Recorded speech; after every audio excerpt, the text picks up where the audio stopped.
Amos Mercer had tied Evelyn's trunk to Gideon Stroud's wagon before he told her she was leaving. The old leather trunk sat beneath the gray morning sky, with rope drawn so hard across its lid that the hide bowed between the buckles. Evelyn stopped in the mercantile doorway, one glove still open at the wrist. "Untie it." Her father did not face her. "The road is long." "That was not my question." Gideon Stroud stood beside the rear wheel, his coat dark from the September chill. 7 years had put width across his shoulders and steadiness into his face. But Evelyn remembered the scar near his left ear. She remembered less clearly a torn sleeve, rain against the stockroom window, and a young freight hand trying not to shake. "Your father said you were ready," Gideon said. "My father has said many things this week." Evelyn looked back into the store. The delivery slate hung beside the counter. Her name had been rubbed from Monday's entries until only a gray smear remained. 11 years of accounts, orders, freight totals, and wages recorded for everyone but herself, erased before she had even been informed. Dorcas Mercer stood behind the counter with both hands resting on a closed receipt book. Amos pulled once more on the rope. "You will stay at Stroud Ranch through winter. Mr. Stroud needs someone who knows household accounts." "Someone?" Evelyn asked. "Or me. Do not turn this into a public scene. You tied my trunk in the yard." 3 days earlier, Vernon Clay had entered the mercantile, with a deputy sheriff and a missing bank draft bearing Amos Mercer's signature. Evelyn had copied the amount into the ledger during ordinary business. She had not taken the paper. Daniel had vanished that same night with $40, a horse, and a new saddle he could not afford. Since then, Amos had spoken of protecting the store, protecting the family, protecting Daniel if the boy returned. He had not once spoken of protecting Evelyn's name. "Clay is preparing a sworn complaint," Amos said. "Against whom?" "Anyone who handled the draft. I handled the ledger. People may not care about the difference. Then you should." Dorcas's fingers closed around the receipt book. "Evelyn, the mercantile carries debts. 3 families depend on this place, including mine." No answer came. Amos lifted his chin toward Gideon. "Your work through winter will offset what the store loses while this trouble settles." Gideon's voice crossed the yard. "No." Amos turned. "We discussed the arrangement. You described one." Gideon removed a sealed envelope from inside his coat. "Your money." Amos did not take it. "Board, lost wages. Call it whatever suits you. It was sent before Miss Mercer agreed to leave. She is my daughter. She is not freight." The yard became still except for a loose wagon chain striking wood. Gideon set the unopened envelope on the porch rail. He did not raise his voice. He did not need to. Evelyn watched him with care. A man could refuse money and still expect gratitude in another form. Kindness often kept a private ledger. "What work?" she asked. Gideon turned toward her, not Amos. "Household and supply accounts. $22 a month. Paid directly to me, yes? Room?" "East room in the main house. It locks from inside." "My letters and trunk." "Yours, if I leave." Amos made a sound under his breath. Gideon ignored it. "You leave with every dollar earned. If the road is unsafe, I arrange transport. The choice remains yours. And if I find your accounts wrong, you show me. If the truth costs you money, then it costs me money." The answer came without charm. That made it harder to dismiss. Evelyn felt the sewing roll tied flat beneath her coat. Hidden inside was a copied notation Daniel had tucked behind a Mercer ledger page, 917-4 with VC beneath. Amos did not know she had found it. Dorcas did not know. Gideon could not. "Why choose me?" Evelyn asked. "There are bookkeepers in Red Willow. 7 years ago, you corrected a duplicate oats charge for a freight hand who had no money to argue."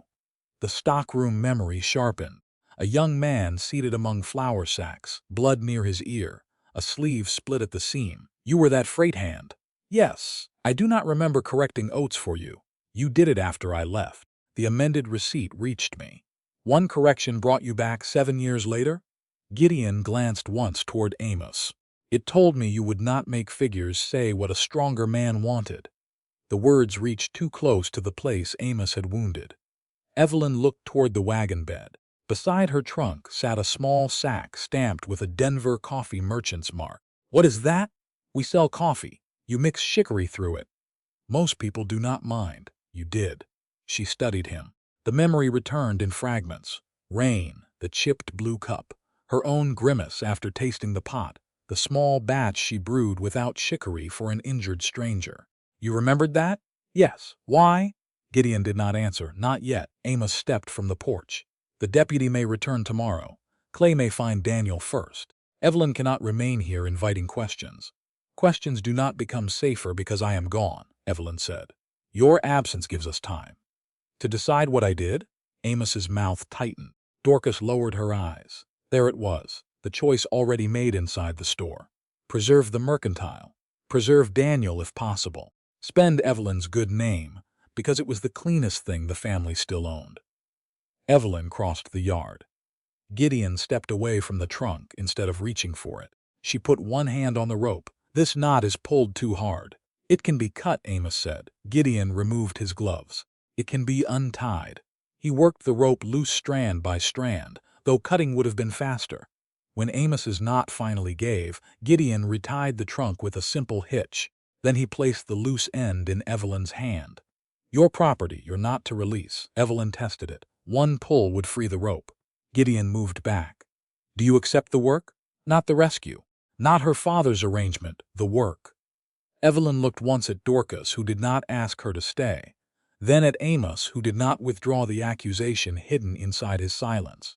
I accept through winter under the terms stated. My wages are mine, my room locks, my letters remain unopened. I may leave, agreed, and I answer any complaint in my own name. Gideon nodded. Agreed. Evelyn climbed into the wagon without taking his offered hand. He let it fall without offense and went around to the driver's side. The mercantile receded behind them. At the last bend above Red Willow, Gideon drew the horses to a stop. Do you want to go back? Evelyn looked down at the town where her name had been erased before any oath was sworn. No. Gideon released the brake. The wagon rolled north. Evelyn kept one hand around the loose rope end, and the other over Daniel's hidden numbers beneath her coat. Ahead waited Stroud Ranch, disputed accounts, a room with a lock, and a man who remembered how she took her coffee after 7 years. The unanswered part was why. Gideon did not answer why he remembered her coffee, and Evelyn did not ask again while Red Willow remained visible behind them. The wagon climbed north-northwest beneath a low September sky. Yellow grass bent along the road, and pine shadows cut across the ruts. Gideon drove with both hands loose on the reins, speaking only when the grade sharpened or a wheel dropped into washout. He did not crowd the silence to make himself seem safer. That helped. It did not settle anything. Beneath the wagon seat rested a tied packet of freight papers, with a carpenter's pencil pushed through the string. Evelyn noticed it when the wagon struck a stone, and the bundle shifted against Gideon's boot. Those are the accounts you want examined? She asked. Part of them. Why bring them to Red Willow? I meant to compare the receipts against Clay's freight office records. Did you? No. Why not? Gideon guided the team around a deep rut. I saw the deputy's horse outside the mercantile. Then I saw your trunk. Evelyn kept one hand around the loose rope end. You came because Amos wrote that I needed work. Yes, and the money did not make you question what he meant. It did, not enough to stay away. No. He offered no excuse dressed as nobility. The road narrowed beside a dry creek bed. You mentioned wrong accounts, she said. Tell me before we reach the ranch. Fencing wire billed twice. 12 salt sacks billed, 10 delivered. And Vernon Clay. What does Clay supply? Grain, lamp oil, salt when Bellwether cannot cover it. Who received the freight? Mr. Bell until June. Hale or me after. Mr. Bell is your former bookkeeper? Was. He died 3 months ago. Of what? Fever. 2 days. Evelyn glanced toward the packet. Were his books complete? No. Were yours? No. Gideon's mouth tightened. The wire company corrected 1 duplicate charge. The salt supplier credited 2 sacks. Only after you asked. After I asked twice. Enough to make you stop asking. Enough to see whether I would. She turned that answer over. And Clay? His totals remain unchanged. Any receiving signatures? Some. Yours? 2. Did you count the goods? Not those times. Evelyn turned toward him. Why sign? 1 delivery came during calving trouble. The other after Samuel Price crushed 2 fingers under a gate. I signed and went back to the work. Careless. Yes. The plain admission left no room for the argument she had prepared. Mr. Bell marked several clay deliveries incomplete, Gideon continued. He did not reduce the totals. Did he explain the marks? No. Could someone have altered the figures after his death? Anyone with access to the office. Who had access? Hail Mara, me. 6 hands if the door was left open.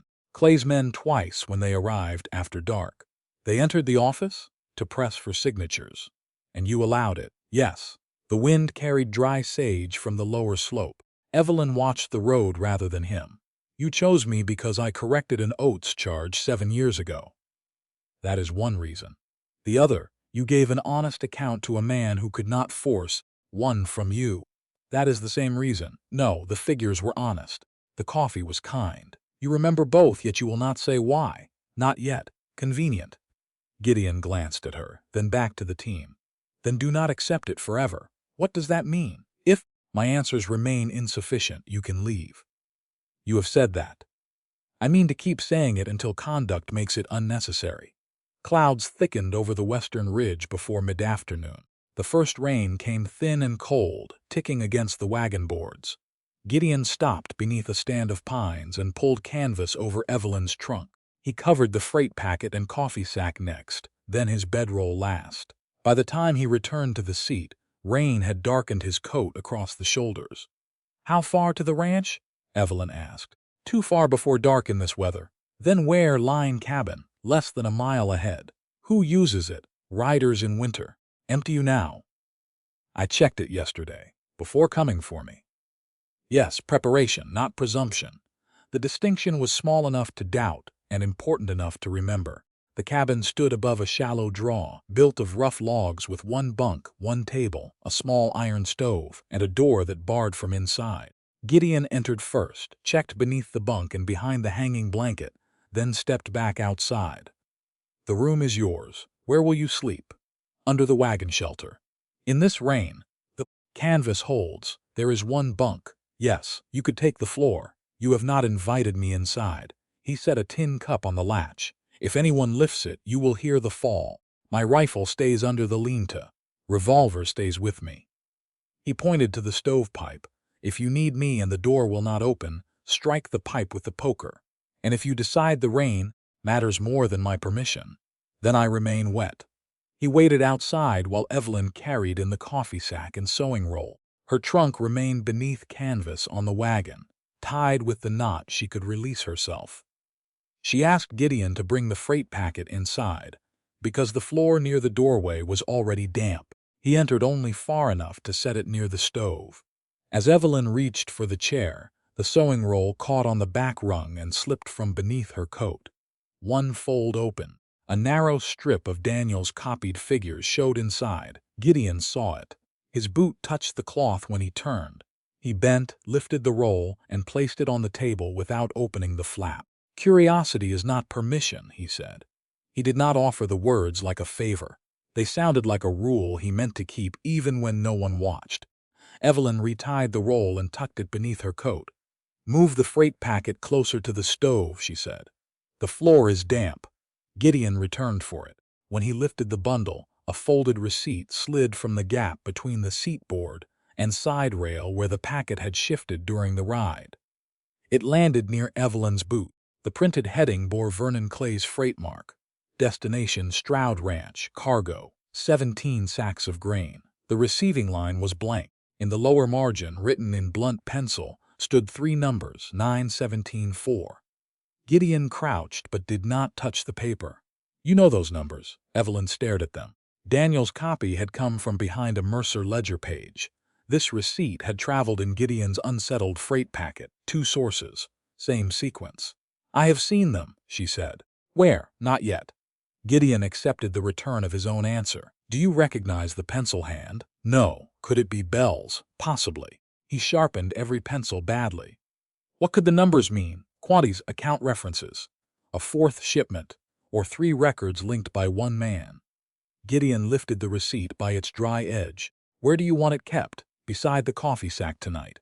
Tomorrow in a locked drawer. There is one in the office. Who holds the key? I do. Evelyn met his eyes. Then by tomorrow that changes. Gideon gave one nod. Agreed. He placed the receipt on the table where she could see it and backed outside into the rain. Evelyn dropped the bar across the door.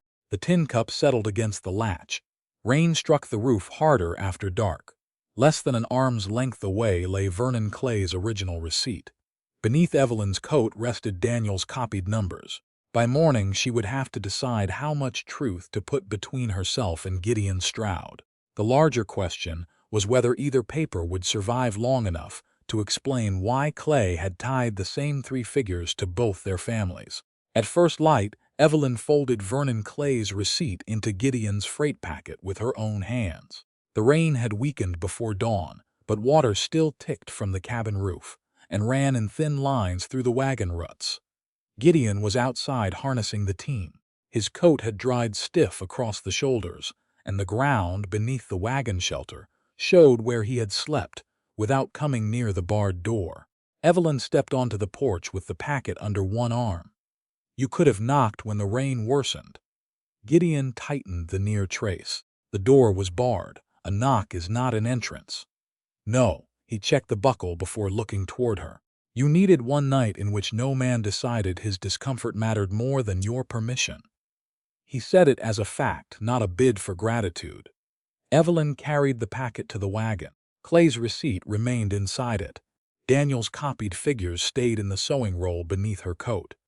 "At the ranch, that paper goes into locked storage," she said. "There is a fixed drawer in the office. Who holds the key?" "I do. Only you?" Gideon paused. "There are 2 duplicate keys. Either one opens the lock." Mr. Bell held the marked key before he died. "Where is it now?" "With me." "Then I hold one while I am responsible for the accounts." He considered the demand, agreed. The answer came without delay.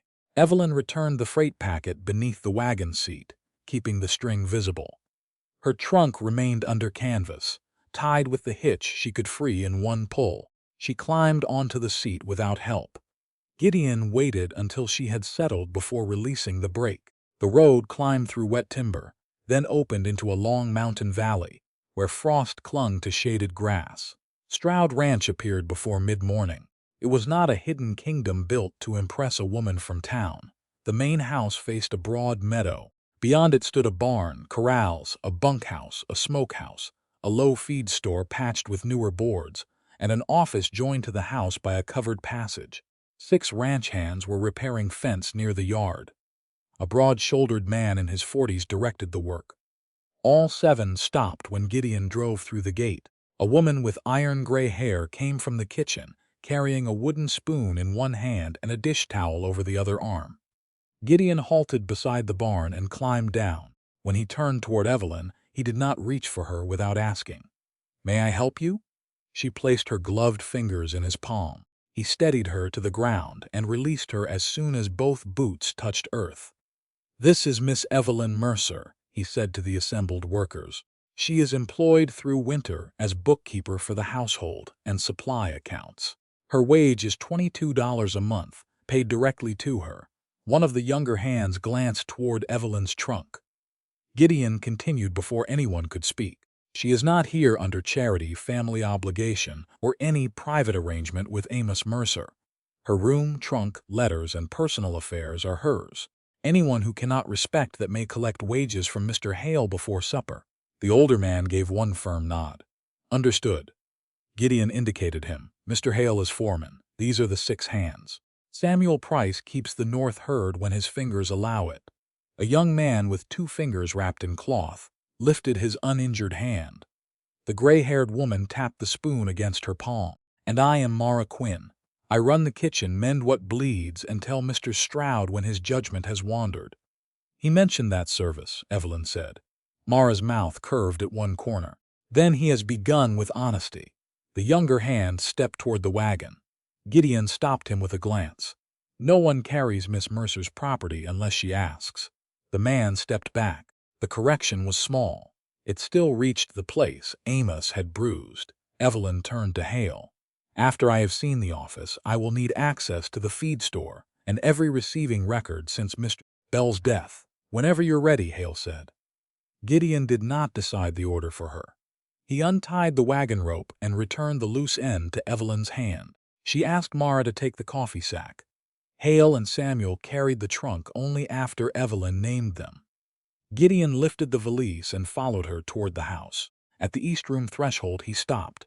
The room held a narrow bed, washstand, small stove, writing desk, 2 wall pegs, and a key already set in the inside lock. Morning light crossed a blue ceramic cup on the desk. A pale repaired seam ran down one side. Evelyn forgot the valise. That cup belonged to the mercantile. It was in the stock room. Mother threw it away after the handle broke. She put the pieces in the ash barrel. Evelyn crossed the room. "You took them?" I asked first. She lifted the cup. The handle sat slightly crooked. Memory returned in sharper pieces, rain against the stockroom glass, a young freight hand seated beside flour sacks, blood near one ear, one sleeve torn from shoulder to elbow. She had poured coffee because his hands shook too badly to manage the pot. "Why keep a broken cup 7 years?" she asked. Gideon remained outside the room. "It was the first thing anyone gave me without adding the cost to an account. The cup was not mine to give. The kindness was." The answer left no easy place to stand. Evelyn traced the pale seam with one finger. "Did you mend it yourself? The first repair leaked? And the second?" "Only if it is filled too high." "That sounds inconvenient. Some things are worth keeping level." She set the cup down. Gideon did not ask whether she remembered him now. "Test the lock before I bring the valise farther," he said.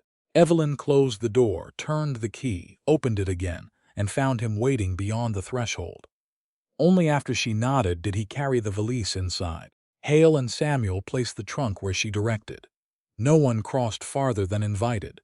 The office stood at the end of the covered passage. 3 tied ledger bundles occupied the desk. Beneath it, bolted to the floor, was a shallow iron drawer with a brass lock. Gideon removed 2 small iron keys from his watch chain. They matched except for a file mark cut into one bow.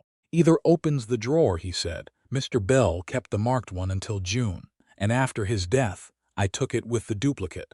"Who has opened the drawer since?" "Me. Hale once while I stood beside him. No one else that I know. Knowing is not proving. No." Gideon placed the marked key on the desk between them. "This is yours while you hold the accounts." Evelyn did not take it at once. "If I leave, you return the key. Your earned wages remain yours. If the figures accuse one of your hands, you show me the figures." "If they accuse you," Gideon answered without looking away, "you show Hale and Mara first, then me." That earned the key. Evelyn slipped it onto the cord beneath her collar. She asked Gideon to open the drawer once with his duplicate.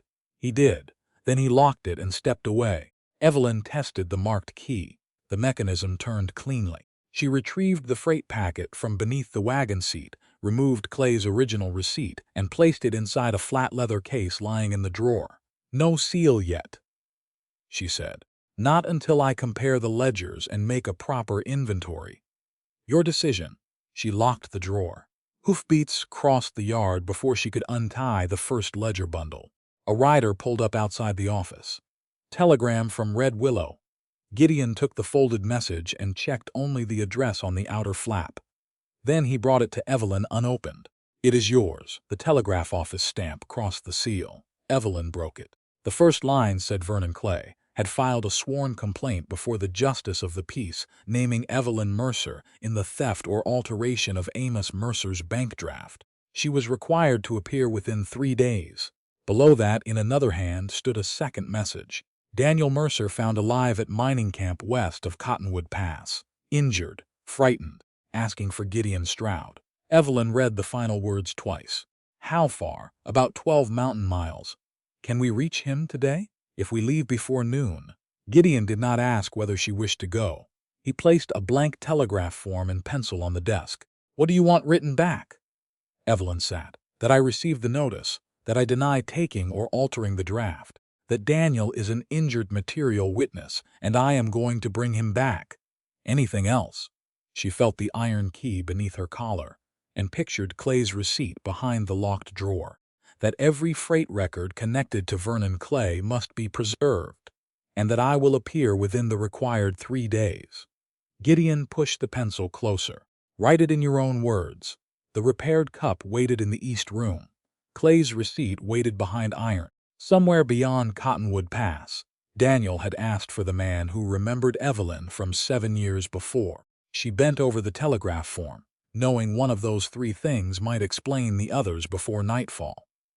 Evelyn finished the telegram reply before the tremor left her hand. I received the notice and deny taking or altering Amos Mercer's bank draft. Daniel Mercer is an injured material witness. I am leaving Stroud Ranch to bring him back and will appear within the required 3 days. Preserve every freight record connected to Vernon Clay. She signed her full name and slid the form across the desk. Gideon read it only after she offered it. Would you change anything? She asked. No. Remove anything. His finger stopped beside Clay's name without touching the ink. Once this reaches Red Willow, Clay will know you have reason to examine his freight. He already put my name in a sworn complaint. A complaint may frighten a person into silence. Evidence makes a man uncertain. Good. Gideon did not smile. Uncertain men make mistakes. They also act before they think. Evelyn folded the message. Then we act first. The rider waited in the yard. She sealed the reply with plain wax and handed it to him herself. Give this directly to the deputy sheriff. If he is absent, give it to the justice of the peace. Not to my father. Not to Mr. Clay or anyone from his office. Yes, Mom. Ask for a receipt if they will provide one.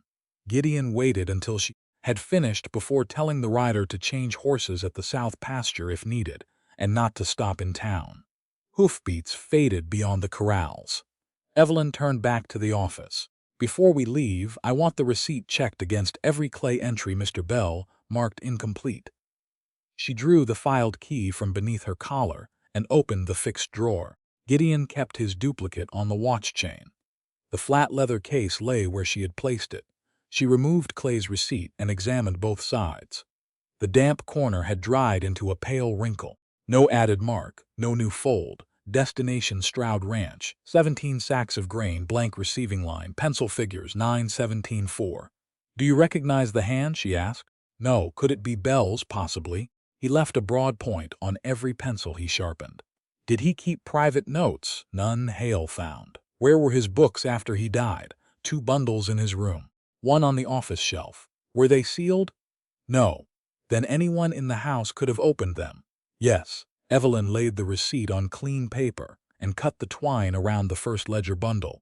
The pages carried winter feed purchases, freight charges, and receiving marks written in several hands.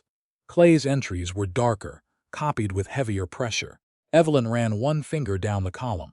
9 sacks of oats, billed in full, no receiving signature. Gideon leaned over the opposite side of the desk. That came before spring turnout.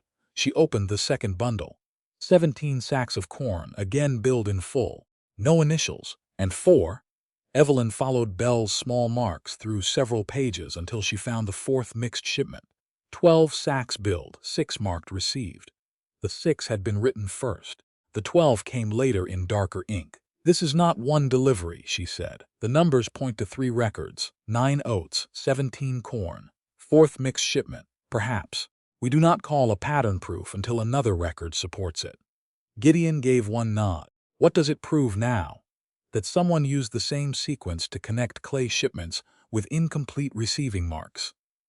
Evelyn retrieved the sewing roll from beneath her coat. Gideon stepped away from the desk. She opened the outer fold and slid Daniel's copied notation into view. 917-4 VC. Daniel wrote this, she said. Where did you find it? Hidden behind a Mercer ledger page recording Clay's freight account. Before yesterday? Yes. Did Amos know? No. Dorcas? No. Clay? I cannot say. Gideon studied the figures without reaching for the paper. Daniel linked Clay to the same 3 references before he disappeared. And Clay's original receipt traveled inside your unsettled freight packet. Evelyn returned the copy to the sewing roll. The missing draft may have been moved through an account trail that began with freight, or hidden inside one. She raised her eyes. Why that thought? Because a false freight charge can carry more than grain. The answer held knowledge. He had not yet earned the right to delay. You know something about Clay's freight that I do not. Yes, tell me. Gideon glanced through the office window toward the yard, where Hale was saddling 2 horses. I can tell you part here. The rest belongs where no Clay man can overhear. That sounds like another man choosing when I receive the truth. It is a delay of miles, not days. And if I refuse to ride without it, then I tell, You hear, he did not challenge the choice. Evelyn considered the open ledgers, the locked drawer, and Daniel injured beyond Cottonwood Pass. The receipt stays at the ranch, she said. The truth waits only until we are beyond other ears. Agreed. She returned the receipt to the leather case, placed the ledgers beside it, and locked the drawer. Hale had saddled a bay mare with a white star and a deep chest. Juniper, he said, steady on rock. Dislikes cloth flapping near her right eye. Evelyn checked the girth herself and shortened one stirrup. Gideon mounted a gray gelding. He waited until she had settled before turning west. They left before noon. Rain from the previous day had darkened the soil without washing out the trail. Gideon rode ahead where the path narrowed, and beside Evelyn where it widened. He warned her of loose stone before Juniper reached it, but never touched her rein. By midday the ranch had disappeared behind timbered ridges. "Daniel came to you 6 weeks ago," Evelyn said. Gideon's shoulders tightened beneath his coat. "Yes, you did not mention that in the office." "No." "Why?" "Until we matched the figures, I did not know whether his visit and Clay's receipt belonged to the same trouble." "That is not the whole reason." "No." "Then give me the rest." The trail opened through a stand of aspens. Gideon slowed the gray until their horses moved side by side. Daniel came through the south fence near dusk. He carried a brass freight token stamped with Clay's mark. Where did he get it? He would not say. What did he ask? Whether 17 sacks of corn had reached the ranch. Whether there had been a 4th mixed shipment. Whether Mr. Bell left duplicate books. Evelyn tightened her fingers around the reins. "What did you tell him?" "That 17 sacks were billed without a receiving signature. That the 4th load showed 12 billed and 6 received. That Bell had kept 2 bundles in his room." "Why did Daniel want secrecy?"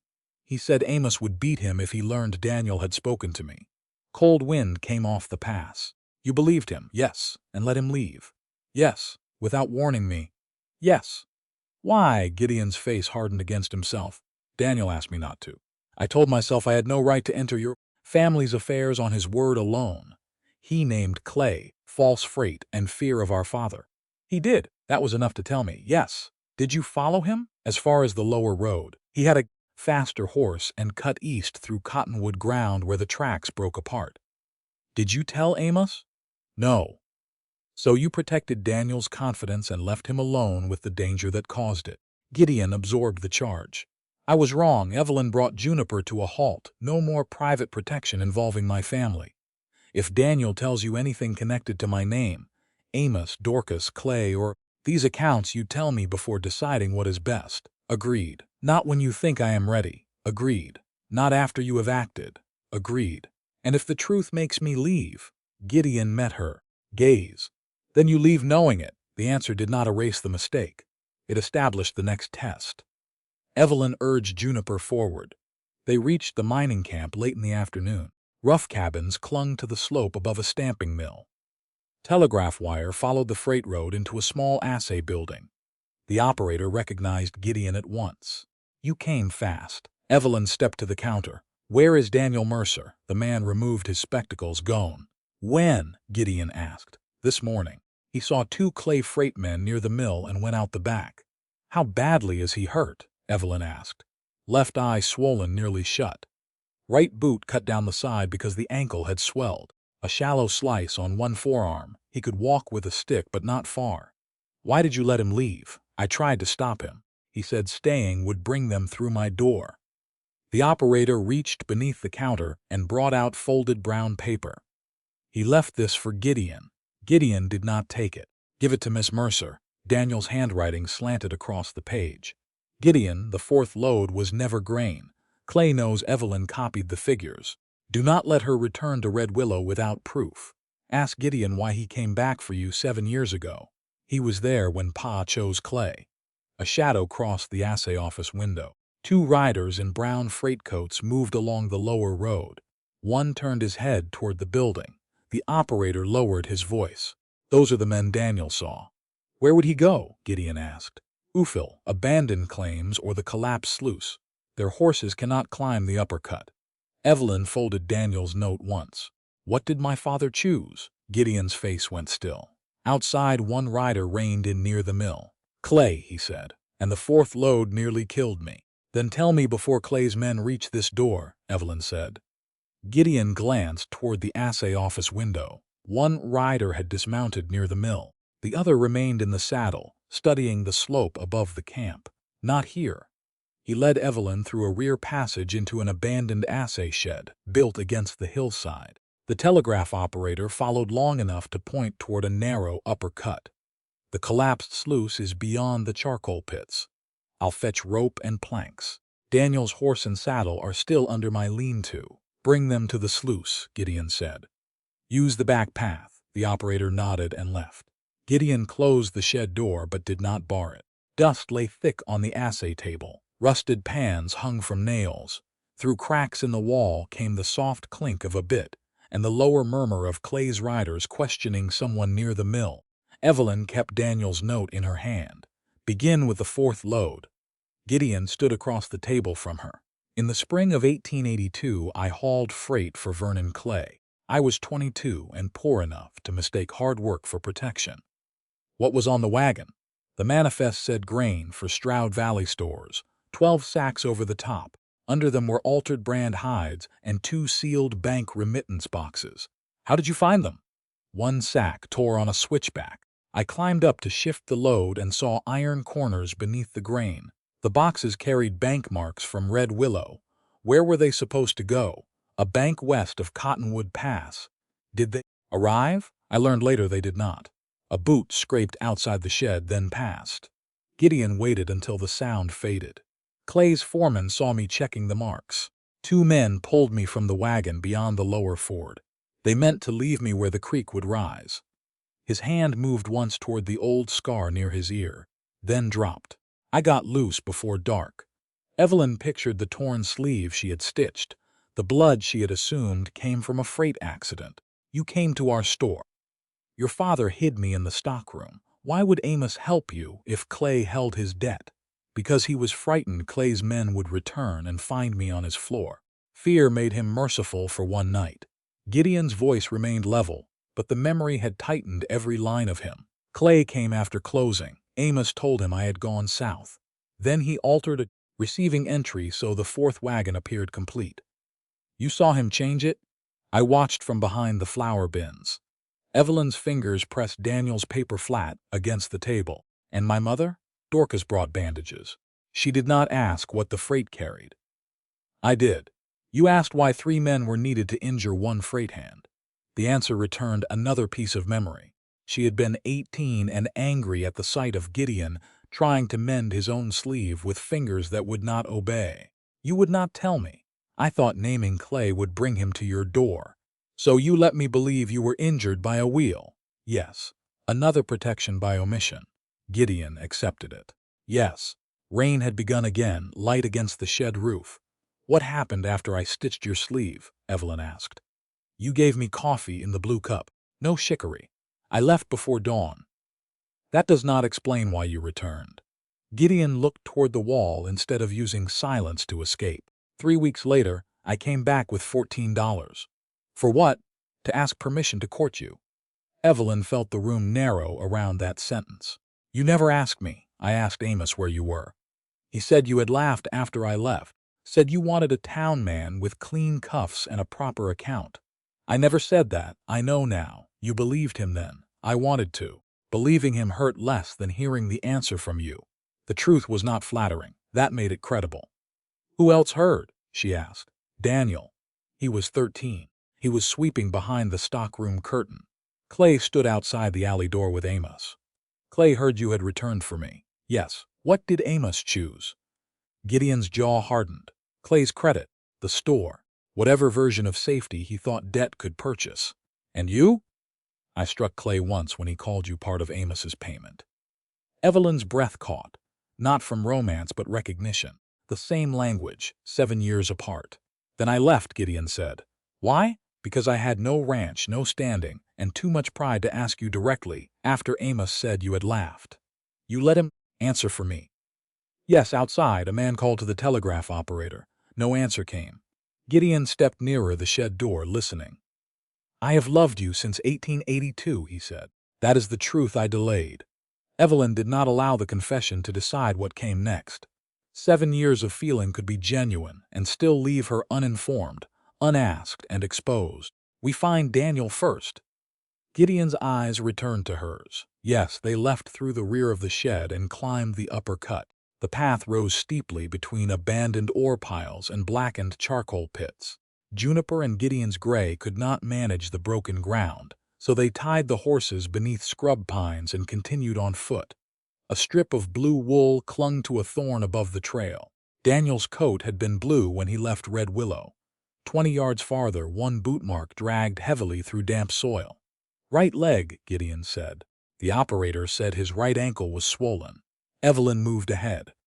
The living question was no longer whether Daniel had come this way. It was how far an injured man could go before Clay's riders found the easier road around. The collapsed sluice lay beyond the last charcoal pit, half buried beneath old timbers and washed gravel. Evelyn saw Daniel's hand first. It rested against a plank, the knuckles white with cold. Daniel, his head lifted. One eye was swollen dark, and his face had the gray cast of pain held too long. "Evie?" She dropped beside him. His right boot had been cut down the side to relieve the swelling. A shallow slice crossed his forearm, already crusted beneath dirt. "Do not move the ankle. Wasn't planning to." His attempt at humor broke on a breath.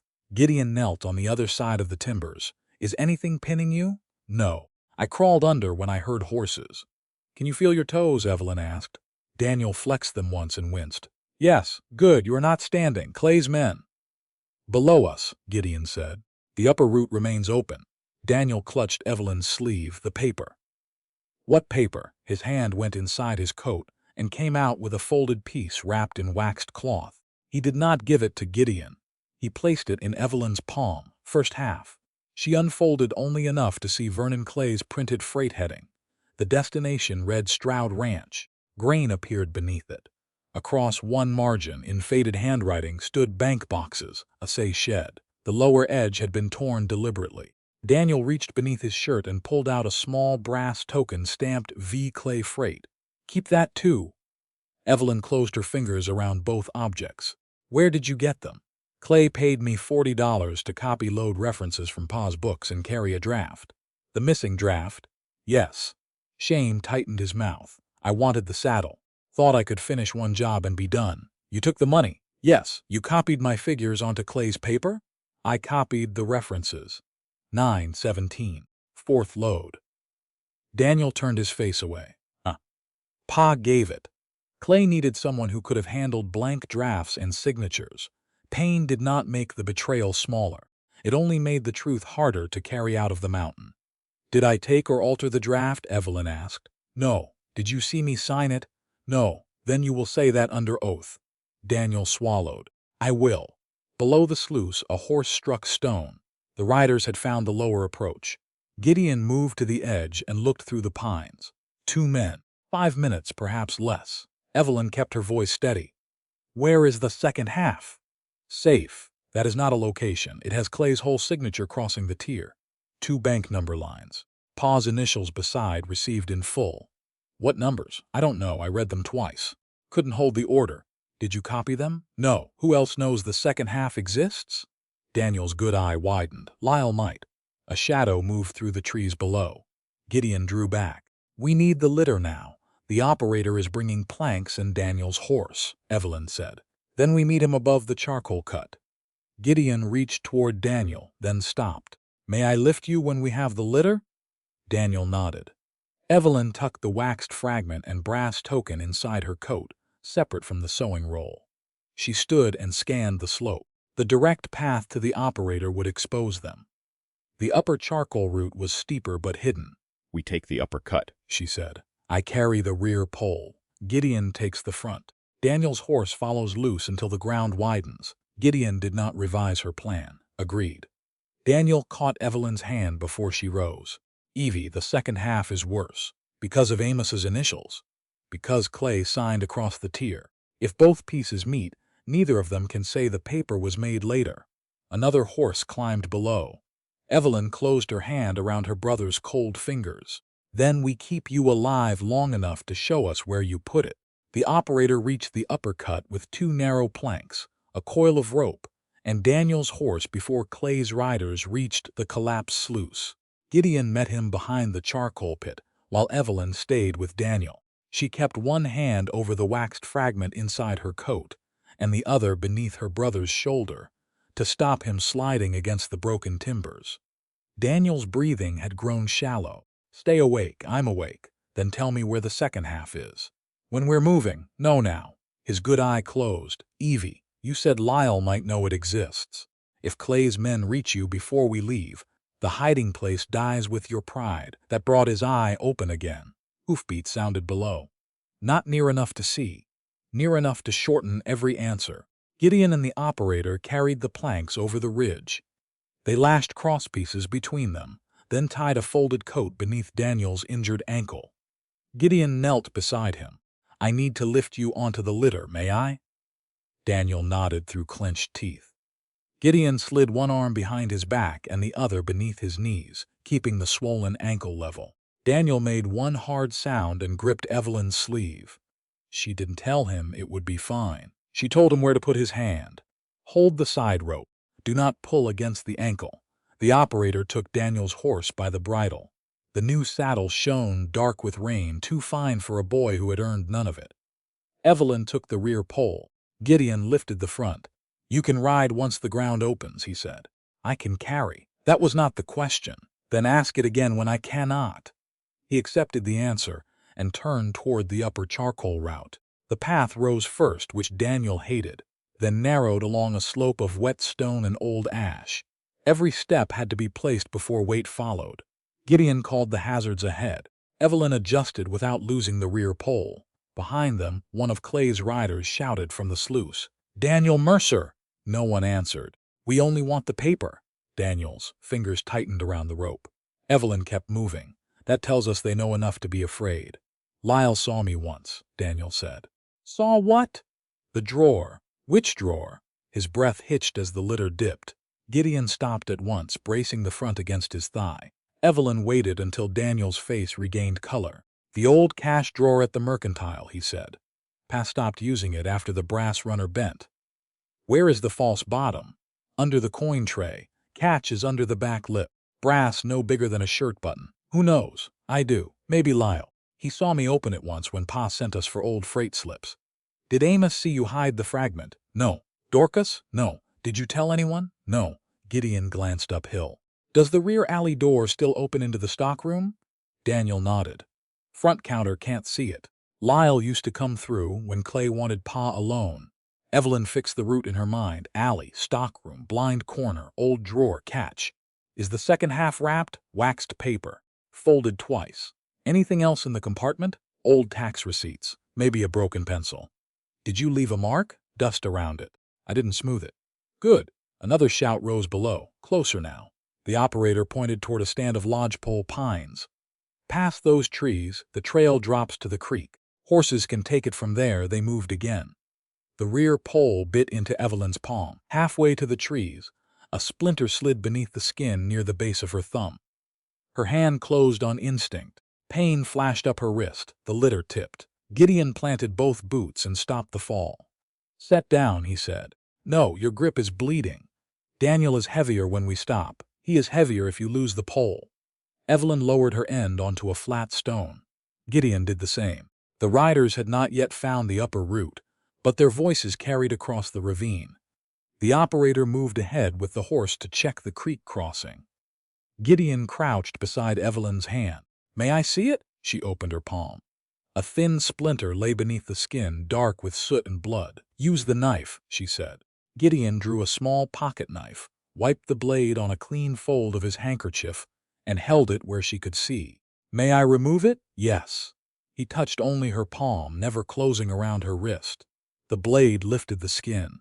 His fingers steadied hers without pinning them. Daniel watched through the pain. "You always ask now," he muttered. Gideon did not look away from the splinter. "I should have asked sooner." The wood came free. Gideon wrapped her palm with the clean end of the handkerchief and tied the knot loose enough for her to flex her fingers. "Can you carry?" "Yes, if that changes, I will say so."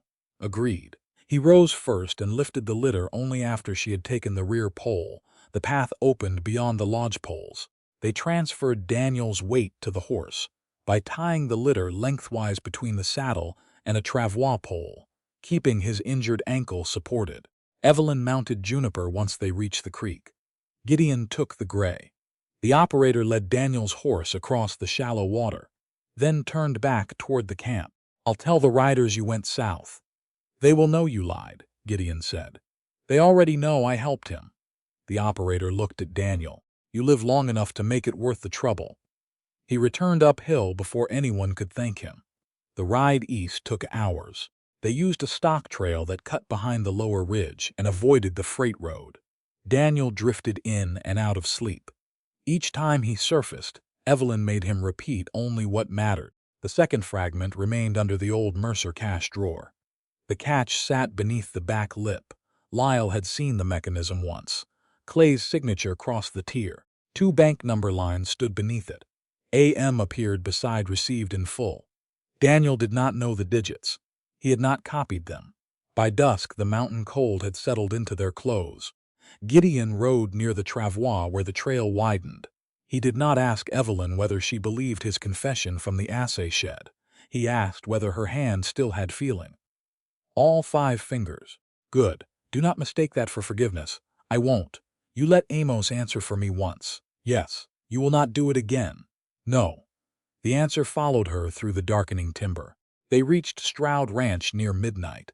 Hale opened the gate before Gideon called. Mara came from the house carrying a lamp, took one look at Daniel, and ordered the dining table cleared. "No weight on that ankle," she said. "Mr. Hale, heat water. Samuel, fetch the splint boards. Gideon, your room. Miss Mercer, stay where he can see you until I say otherwise." Daniel tried to protest. Mara ignored him with practiced authority. His left eye was cleaned, the forearm cut, washed, and bound, and the right ankle packed in cloth before the splints were tied. "Bad sprain," Mara said.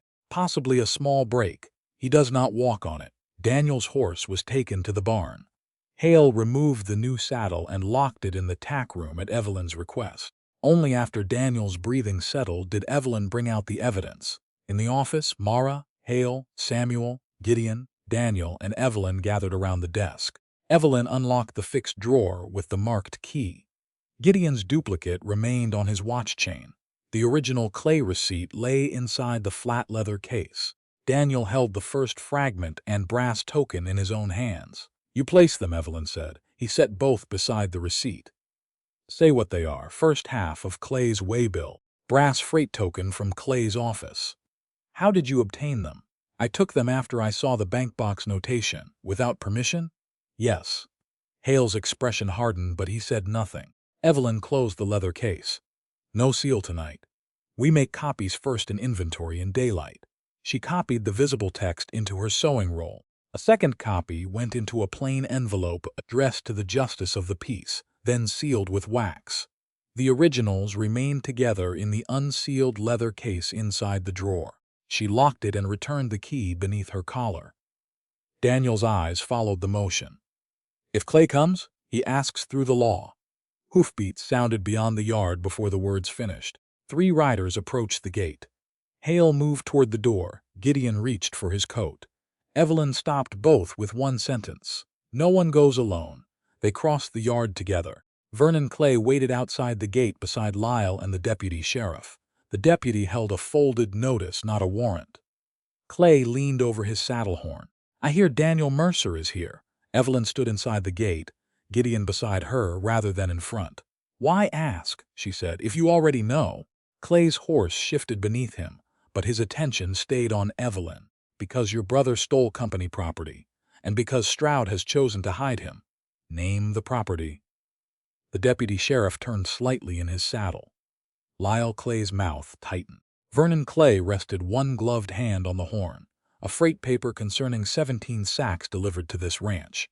Evelyn did not move. The first torn fragment inside the office named Stroud Ranch and Grain. It did not name 17 sacks. The original receipt did, but Clay had no lawful reason to know that paper had been found beneath Gideon's wagon seat. "Which paper says 17?" she asked. "Your brother knows." "That was not my question." The deputy unfolded the notice but kept his eyes on Clay. You told me the missing document was an unsigned waybill fragment. Clay's expression remained composed. My office holds more than one record. Then describe the one you claim Daniel took. Company heading, Stroud destination grain notation. 17 sacks, Evelyn asked. Lyle shifted in his saddle. Clay answered too late. That quantity appears in the company books. Books you told the justice could not be located, the deputy said. Clay's gaze hardened. Are you here to serve notice or assist a woman accused of forgery? I am here to do what the paper authorizes. The deputy held the notice out toward the gate. Miss Mercer is required to appear before the justice within 3 days. I have no search warrant and no arrest warrant. Evelyn stepped close enough to take the notice without crossing the gate. Has my reply reached Red Willow? The rider delivered it before dusk. The justice ordered Clay's freight records preserved until you appear. Lyle muttered something under his breath. Evelyn folded the notice. Did the order include the old Mercer ledgers? All records tied to the disputed draft and Clay freight accounts. Good. Clay leaned forward. You should be less pleased. Amos Mercer has sworn that you handled his blank drafts and copied his signature. The words struck where they were meant to strike, but Evelyn kept her voice level. Under his direction, on ordinary store papers.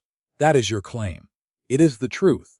Your father's affidavit says you took one blank draft, altered the amount, and tried to cover the loss with copied freight figures. The deputy interrupted.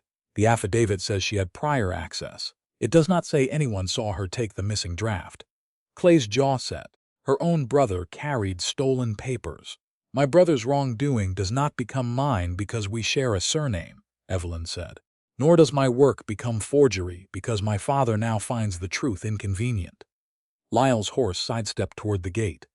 Gideon did not reach for a weapon. He placed one hand on the top rail and remained beside Evelyn. Back the horse, Hale said. Lyle gave a humorless smile. Afraid I'll cross a fence? I am telling you where the ranch boundary stands. The deputy raised the notice. That is enough. No one crosses tonight. Clay's attention moved past Evelyn toward the dark office windows. Daniel is injured? You knew that before reaching the gate, Evelyn said. Your men saw him at the mining camp. Men wearing freight coats are not necessarily mine. Lyle knew the upper claims, Gideon said. It was the first time he had spoken. Lyle's face changed by less than a breath. The deputy noticed. How would your nephew know where Daniel went? Clay asked. I did not say he knew where Daniel went, Gideon replied. Only that he knew the upper claims. Lyle looked toward his uncle.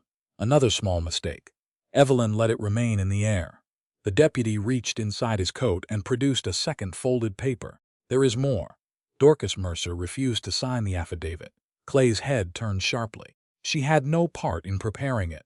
She told the Justice Amos allowed Lyle behind the counter to search old receipts yesterday. The deputy looked directly at Lyle. Did you enter the Mercer stockroom? Amos invited me. For what purpose? To find company papers. Without a preservation order, there wasn't one yet. There is now. Lyle's confidence thinned. Clay drew his horse around half a step. This family has lived on my credit for years. Amos asked me to protect the store after Daniel disappeared. By placing my name on a false complaint, Evelyn asked. By using the only person who knew the drafts well enough to alter one. Knowing a thing well enough to protect it is not proof I harmed it. Your father disagrees. Clay reached into his coat and removed a narrow folded sheet. He also made a practical arrangement with Stroud. Your labor through winter against losses and debt. Gideon went still beside her. Evelyn turned toward him. What arrangement? Not one I accepted. Did you know he offered my labor? Yes. The answer came without delay. That did not lessen it. When? Before I came to Red Willow. Clay smiled as if he had found the fracture he wanted. There, your honest rancher forgot that detail. Gideon kept his attention on Evelyn. I returned the money. That was not my question. I knew before I came. The gate rails felt cold beneath Evelyn's fingertips. Is there a letter? Gideon's pause was brief, but it existed. Yes. Where? In my strongbox. Opened. The outer note was open. The inner letter was sealed and addressed to me. I have not opened it. Clay laughed once. You expect her to believe that. Whether she believes it is hers to decide. The deputy folded his papers. This ends now. Clay, Lyle, ride back to Red Willow. You have no authority to search this ranch or question Daniel tonight." Clay's voice lowered. "Miss Mercer, the letter will tell you what your father knows about you." "No," Evelyn said. "It will tell me what he believes he may do to me." Clay's smile disappeared. He turned his horse. Lyle followed after one last glance toward the office. The deputy waited until both men had cleared the lower bend. "I will return tomorrow after the justice reviews your reply. Keep Daniel here. Keep the records as they are." "We will," Evelyn said. When the deputy rode away, she turned to Gideon. "Bring me the letter." No one spoke as they crossed the yard. Daniel remained in Gideon's room under Mara's care. Hale went to strengthen the gate watch. Samuel stayed near the office window. Gideon entered the main house, returned with a small iron strongbox, and set it on the office desk. Evelyn unlocked the fixed drawer with her marked key and checked the unsealed leather case first. Original Clay receipt, first waybill fragment, brass token, all present. She closed the drawer but did not lock it yet. Gideon opened the strongbox. Inside lay deeds, tax receipts, 2 bank envelopes, and a sealed letter bearing Amos Mercer's hand. "The outer note came with the money," Gideon said. "It said the store could not carry your wages while Clay pressed the debt. It described your winter labor as repayment for losses. This was enclosed separately. Why keep it? Because it concerned you. Why not give it to me in Red Willow?" Gideon's hand rested against the edge of the box. "I was afraid you would refuse the work before you reached a place where Clay could not take you from the store door. He could not take me lawfully. No. Amos could not transfer my labor. No. Then what danger did the letter create except the danger that I might say no to you?" Gideon did not answer around the truth. "That was the danger I feared." Evelyn took the sealed letter. The wax was unbroken. Gideon had not read the inner words. He had still controlled when she received them. She broke the seal herself. Amos's handwriting filled one page. "Gideon, Evelyn is obedient when managed firmly. Her labor through winter should cover what I owe you, and what Clay may take from the store.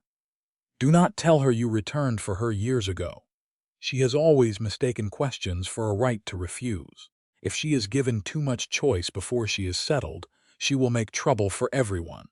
Keep her there until Daniel is found and the complaint passes." Evelyn read the letter twice. The second reading hurt less because anger had replaced surprise. She placed it flat on the desk. "Did the outer note say I was to remain until the complaint passed?" "It said winter." "Did it say I was obedient when managed?" "No." "Did it say not to tell me you returned 7 years ago?" "No." "But you knew he wanted my labor tied to debt?" "Yes, and you decided I should reach your ranch." Before hearing that, Gideon's voice roughened. "I returned the money. I gave you wages, a lock, and the right to leave. I told myself that made the delay harmless. It did not. No. You built a safer place, then used the safety to influence my answer." Gideon lowered his head once. "Yes." Evelyn folded Amos's letter along its original crease. "From now on, no private bargains concerning me. No withheld letter because you fear what I will choose.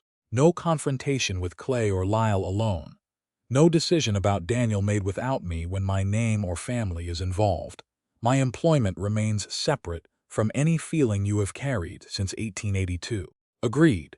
Do not agree because you think agreement earns forgiveness. I do not expect forgiveness. If you hide another truth to keep me here, I leave." Gideon met her gaze. "Then you leave." Evelyn placed Amos's letter in the fixed drawer beside, not inside, the leather case. Private betrayal and criminal evidence would not become the same thing, merely because both had wounded her. She locked the drawer and returned the key beneath her collar. "You sleep in the bunkhouse." "Yes." "Your room remains Daniel's until Mara releases him." "Yes."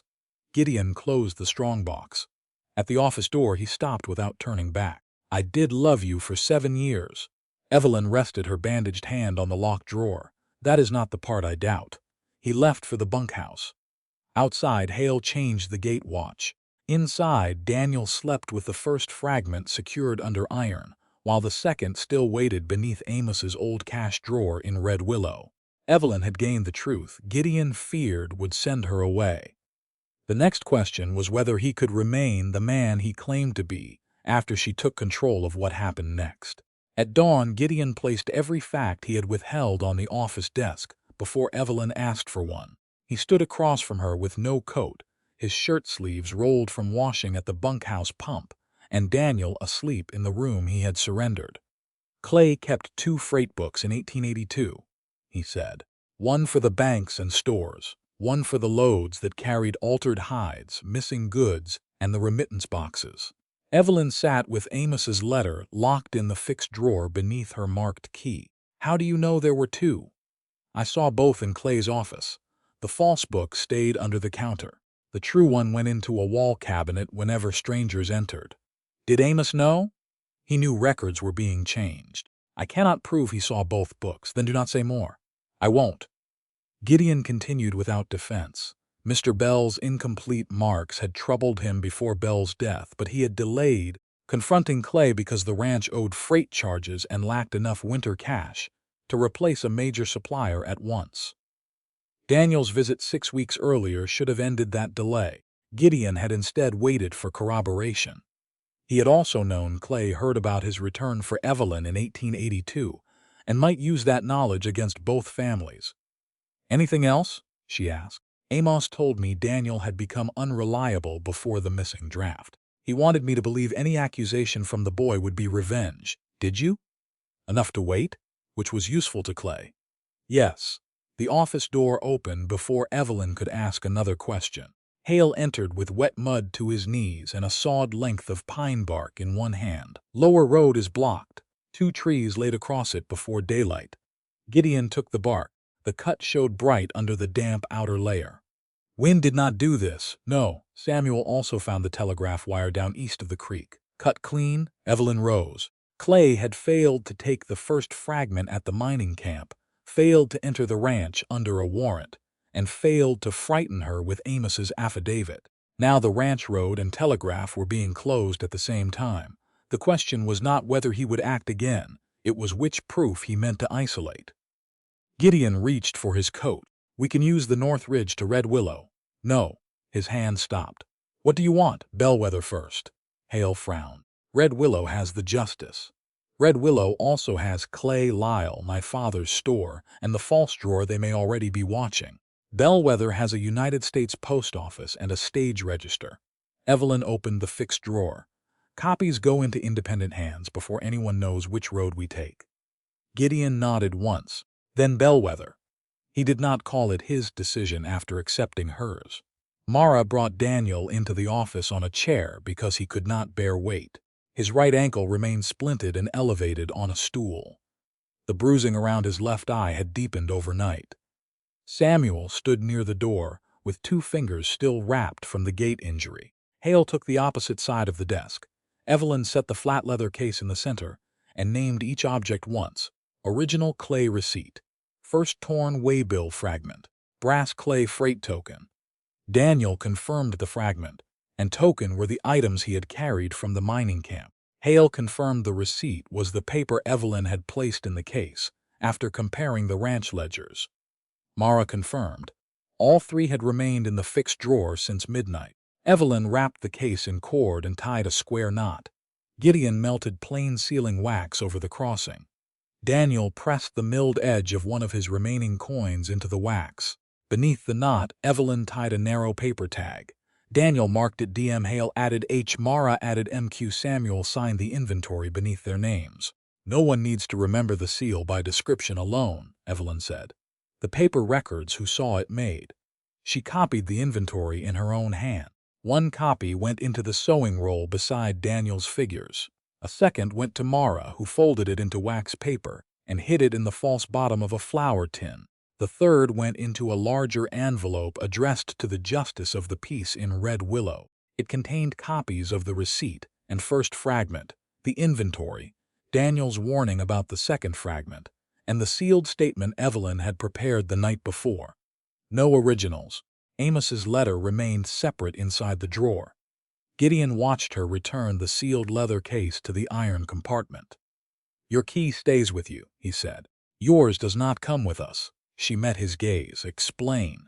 He removed the duplicate from his watch chain and placed it on the desk. If fire reaches the office while we are gone, A locked drawer bolted to the floor becomes a coffin for the evidence. Hale understood first. I hold it. Only under conditions Miss Mercer approves. Evelyn considered the key. Clay had already used threat, pursuit, legal pressure, and hidden access. Leaving the second key loose at the ranch would be careless. Taking both would make emergency removal impossible. Safed, she said. Mara brought one. Gideon placed the duplicate key inside. Evelyn wrote across the flap. Open only if fire directly threatens the office or the main house. Hale, Mara, and Daniel must witness the opening if they are able. Record the reason and the hour. Gideon sealed it. Hale signed across the flap. Mara and Daniel added their initials. Hale slipped the envelope inside his vest. If no fire, Evelyn asked, it stays sealed until you return. If someone demands it, they can demand through the gate. The answer satisfied her. She locked the drawer with her marked key and returned it beneath her collar. Gideon carried the bellwether packet only after Evelyn handed it to him. He placed it inside a leather map case strapped across his chest, not in a saddlebag that could be cut loose. Evelyn kept the postal address copy in her sewing roll. Before mounting, she went to Daniel. Repeat the second fragment. His voice was weak but clear. Old Mercer cash drawer. False bottom. Brass catch under back lip. Lyle saw it once. Clay's signature crosses the tier. 2 bank number lines. AM near received in full. I don't remember the digits. Good. Do not invent what pain has blurred. You'll bring it back? I will bring law to the place where you left it. That was not the same promise. It was one she could keep. Evelyn and Gideon left by the north pasture, crossed the shallow fork, and turned northeast toward Bellwether Station. Frost still silvered the grass where the sun had not reached. The route climbed through open pine, then dropped toward the stage road. Gideon rode beside her where the trail allowed. He did not fill the miles with apology. Once, at a steep washout, he dismounted and led his gray across, before asking whether Evelyn wanted the same. She chose to remain mounted and guided Juniper through herself. He accepted that, too. Bellwether's post roof came into view near noon, low and square beside the stage barn. A coach stood in the yard with one wheel being greased. The postmaster was carrying mail sacks from the rear door. Lyle Clay waited in the middle of the trail. His brown freight coat hung open, and his horse stood sideways across the narrowest ground. Turn back, he said. Gideon's right hand remained on the reins. His revolver stayed holstered. Evelyn brought Juniper to a stop 6 yards away. Move your horse. Clay has filed for return of stolen papers. Then show the warrant. Lyle's jaw worked. You are carrying company property. Copies addressed to a justice. Hand them over and no one needs trouble. Gideon said nothing. He did not make his silence weak. He made it room for Evelyn's answer. She looked beyond Lyle to the stage yard. The postmaster had stopped with one mail sack over his shoulder. The driver stood beside the coach wheel. A woman passenger watched through the open coach door. Witnesses. The packet is addressed for United States mail, Evelyn said. If you prevent delivery, do it where the postmaster and stage passengers can name you. Lyle glanced toward the yard. You think a mailed lie becomes truth? No. It becomes a dated copy you cannot burn at Stroud Ranch. His hand moved toward the map case on Gideon's chest. Gideon did not draw. He shifted the gray one step, enough to keep the packet beyond Lyle's reach without crowding Evelyn's horse. The postmaster called from the yard. Once that packet is in my hand, interference becomes interference with the mail. Decide whether your uncle wants his name entered beside yours. Lyle's face hardened. He had expected a lonely trail, one armed rancher, and a frightened woman carrying papers he could call stolen. Instead, Gideon had not offered him a gunfight, and Evelyn had brought the dispute within sight of a federal post office. Lyle pulled his horse half a length aside. Not enough. Evelyn waited. All the way. You are enjoying this? No, I am recording it. The driver stepped away from the wheel with a grease rag still in hand. The woman passenger climbed down to the stage step for a clearer view. Lyle looked from them to Gideon, then opened the trail. Evelyn rode through first. Gideon followed beside her, not ahead. As they entered the post yard, Lyle turned his horse toward the south road. He knew the packet's destination now. He also knew the ranch stood behind them with Daniel injured, and the originals under iron. The bellwether clock showed 11 minutes before the stage was due to leave. Evelyn dismounted and reached for the packet. Gideon gave it to her at once, no hesitation. She crossed toward the postmaster, while Lyle watched from the road, and the question followed her to the counter. Would Clay attack the copies already entering public record, or turn back toward the evidence he believed could still be destroyed? The postmaster took the packet from Evelyn's hands, with the bellwether clock showing 9 minutes before the stage departure. He examined the plain wax seal without breaking it, then opened a broad leather register on the counter. Name of sender, Evelyn Mercer. Addressee, the Justice of the Peace in Red Willow. Contents, copies of freight records, an evidence inventory, and a written statement. No originals. The postmaster entered the date, sender, destination, and condition of the seal. His pen scratched across the page while Lyle remained visible through the open doorway, watching from the south road. I need 2 witnesses, Evelyn said. Not to the contents, to the packet's condition and the hour it entered the mail. The stage driver wiped grease from his fingers and came inside. The woman passenger followed, carrying a carpet bag against one hip. Each examined the unbroken wax and signed beneath the postmaster's entry. He tore a narrow receipt from a numbered stub book, stamped it, and handed it to Evelyn. This stays with you. The packet goes in the locked mail pouch. The pouch travels on the noon stage. She folded the receipt into the sewing roll beside Daniel's copied figures. Lyle entered the station before the postmaster closed the pouch. That packet contains stolen company papers. Copies, Evelyn said. Copies made from property taken out of Clay's office. Then, bring your claim before the justice. I'm bringing it to the man carrying the mail. The postmaster lowered the pouch flap but did not lock it yet. Do you have a warrant ordering me to surrender this packet? No. An order from the justice? No. Then your complaint travels separately. Lyle turned to the driver. You want your name attached to theft. The driver set the grease rag on the counter. My name is attached to seeing an unbroken seal at 11:51.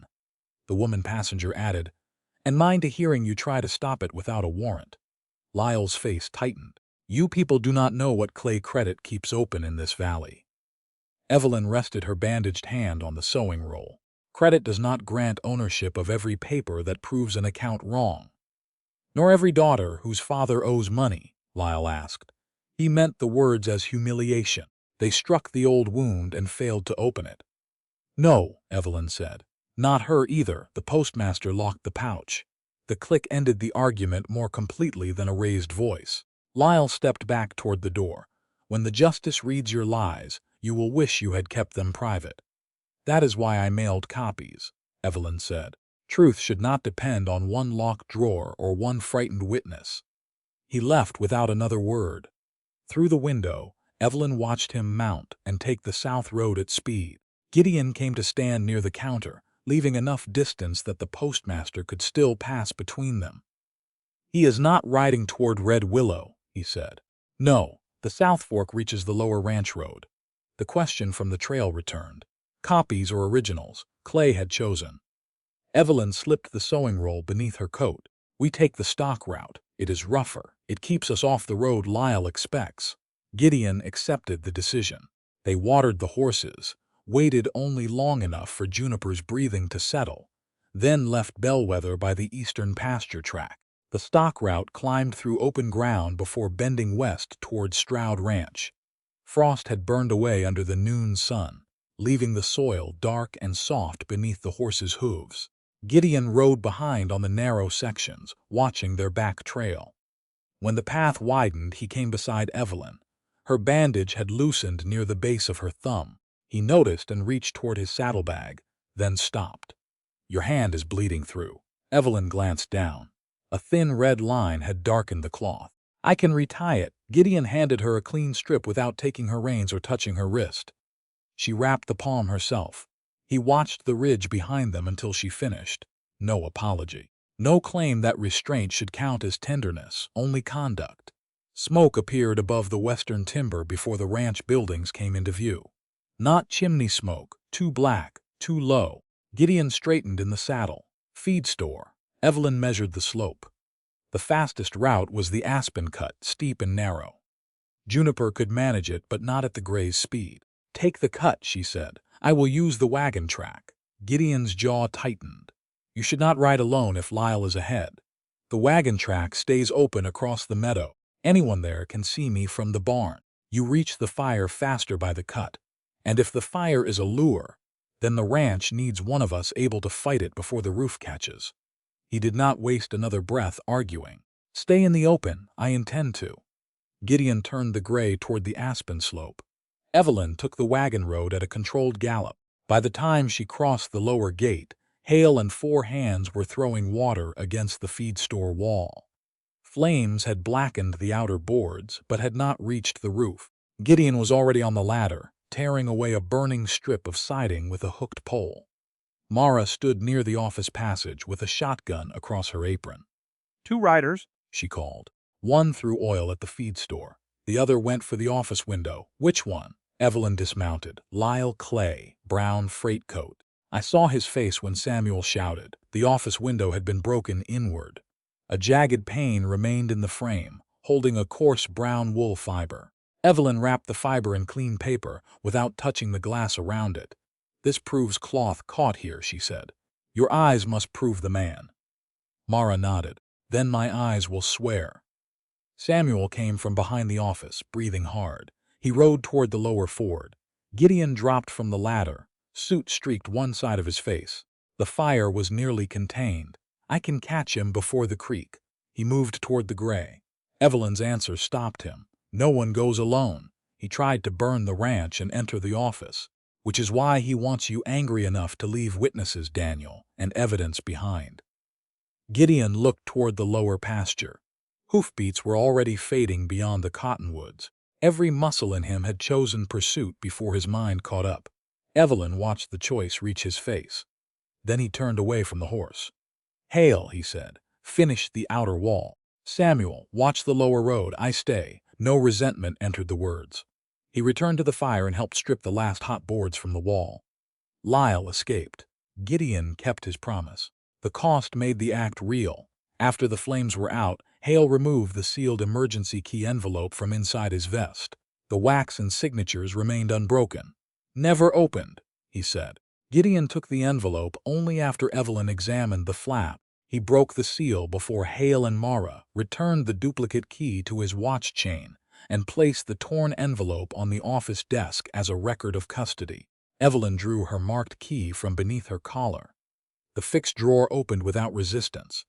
Inside, the leather case remained sealed. Daniel's coin impression and the 3 witness marks were intact. Amos's letter lay separately where she had placed it. She closed the drawer without repeating the full inventory. Daniel had been moved to the sitting room during the fire, his splinted ankle elevated beneath a blanket. His left eye had begun to open, though the bruise remained dark. "Lyle came for the second half," Evelyn said. "He may have come to see whether you had already brought it here." Daniel swallowed. "It is still under the old cash drawer unless he got there before the mining camp. Repeat only what you know." Clay's signature crosses the tier, 2 bank number lines. AM. Beside received in full. I don't know the numbers. And the rear entrance? Alley door into the stockroom. Front counter cannot see it. Lyle knows the brass catch. Gideon stood near the doorway. "We ride to Red Willow tonight." "No," Evelyn said. "We ride before dawn." "Why wait?" "Because arriving angry with no warrant lets Amos or Clay move the paper before the law controls the room." She placed the wrapped brown fiber beside the broken window, not in the evidence drawer. "The justice receives my sworn statement first." Daniel's hiding place. Lyle's access. The fire. The window. The cut telegraph wire. The blocked road. Hale leaned one shoulder against the desk. "Then what?" "A narrow warrant for the old cash drawer, its false compartment, and the adjacent stockroom. No search of the entire mercantile." Gideon understood before anyone else. "And the rear alley. The constable waits there before the warrant is shown at the front." Daniel shifted against the blanket. "You think Clay will send Lyle to get it, while everyone argues inside. I think he will believe the alley is unwatched because he has used it before. What if the compartment is already empty?" Evelyn answered without hesitation. "Then the condition of the wood is recorded before anyone alters it." If Lyle carries the fragment, we catch him with it. If it remains hidden, the deputy recovers it under warrant. Either answer helps, provided we do not invent more than we can prove. Gideon moved one step into the room, then stopped. Where do you want me? Beside me. As witness. You do not speak for me, search for me, or confront Clay alone. Agreed. Mara pointed toward Daniel. He stays here. Yes, Evelyn said. With you. Hale would hold the ranch. Samuel would watch the office. The horses would be ready before first light. Outside, the last smoke thinned above the feed store. The registered copies were already moving toward Red Willow. The originals remained under iron at Stroud Ranch. Somewhere beneath Amos Mercer's old cash drawer, the second fragment either waited in darkness or had already passed into Lyle Clay's coat. Evelyn intended to make either possibility useful. Evelyn and Gideon left Stroud Ranch before dawn on September 20th, while frost still silvered the corrals and Daniel slept under Mara's watch. The original Clay receipt, first waybill fragment, and brass token remained sealed inside the leather case in the fixed office drawer. Evelyn carried the marked key beneath her collar. Gideon carried the duplicate on his watch chain. Neither spoke of the second fragment during the first miles. Its hiding place was known. The question was whether Lyle had already reached it through the rear alley. Red Willow appeared below the final ridge before noon. Evelyn saw the mercantile sign first, then the bank chimney and the low roof of the justice's office. People recognized her as she rode into town. The baker's wife stopped sweeping. Two men outside the livery lowered their voices. Evelyn dismounted without hurrying. Gideon took Juniper's reins only after she placed them in his hand. You stay outside unless the justice calls you, she said. Agreed. The bellwether packet lay open on the justice's desk beside the postmaster's register entry and the stage witnesses' signatures. The deputy sheriff stood near the stove.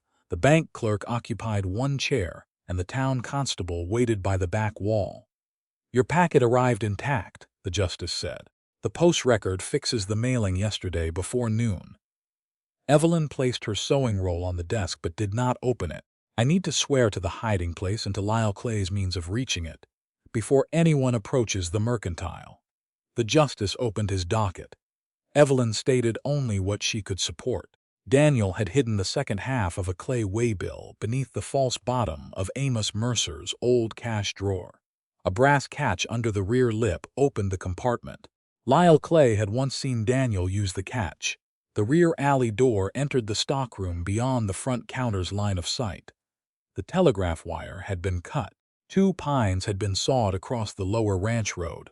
A man Mara Quinn identified as Lyle had tried to force the ranch office window, while another rider set fire to the feed store. Daniel remembered Clay's signature crossing the tier, 2 bank number lines, and Amos's initials near received in full, but he did not remember the digits. The original first fragment remained sealed at Stroud Ranch. Evelyn finished. I am asking for a search limited to the old cash drawer, its false compartment, and the stockroom touching it. The justice studied her. Why the stockroom? Because the rear alley door opens there, and because Lyle can reach the drawer without crossing the visible front of the store. You expect him to return during the search? I expect Vernon Clay to decide the paper is safer in his possession than beneath my father's counter. That is not proof he will. No, it is reason to prevent an unseen exit. The justice had Evelyn swear to the statement, then signed a warrant limited to the drawer, false compartment, and immediately adjacent stockroom. The deputy executes it, he said. The bank clerk and schoolmaster witness. Constable, go by the side lane and take position behind the rear alley fence. Do not enter unless someone comes through that door or you hear an order tied to the paper. Evelyn added, do not let Clay see you. The constable nodded and left through the back office door. Gideon entered only when the justice called him. He heard the warrant's limits and Evelyn's plan. Your role is witness unless the deputy asks otherwise, she told him. Understood.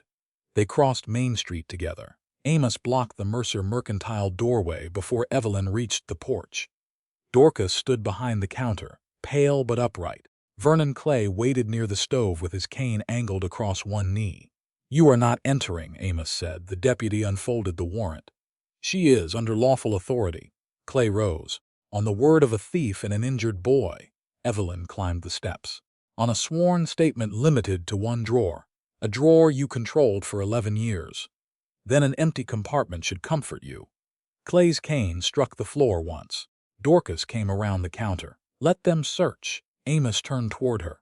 Dorcas, you let Lyle behind that counter yesterday after I told you no.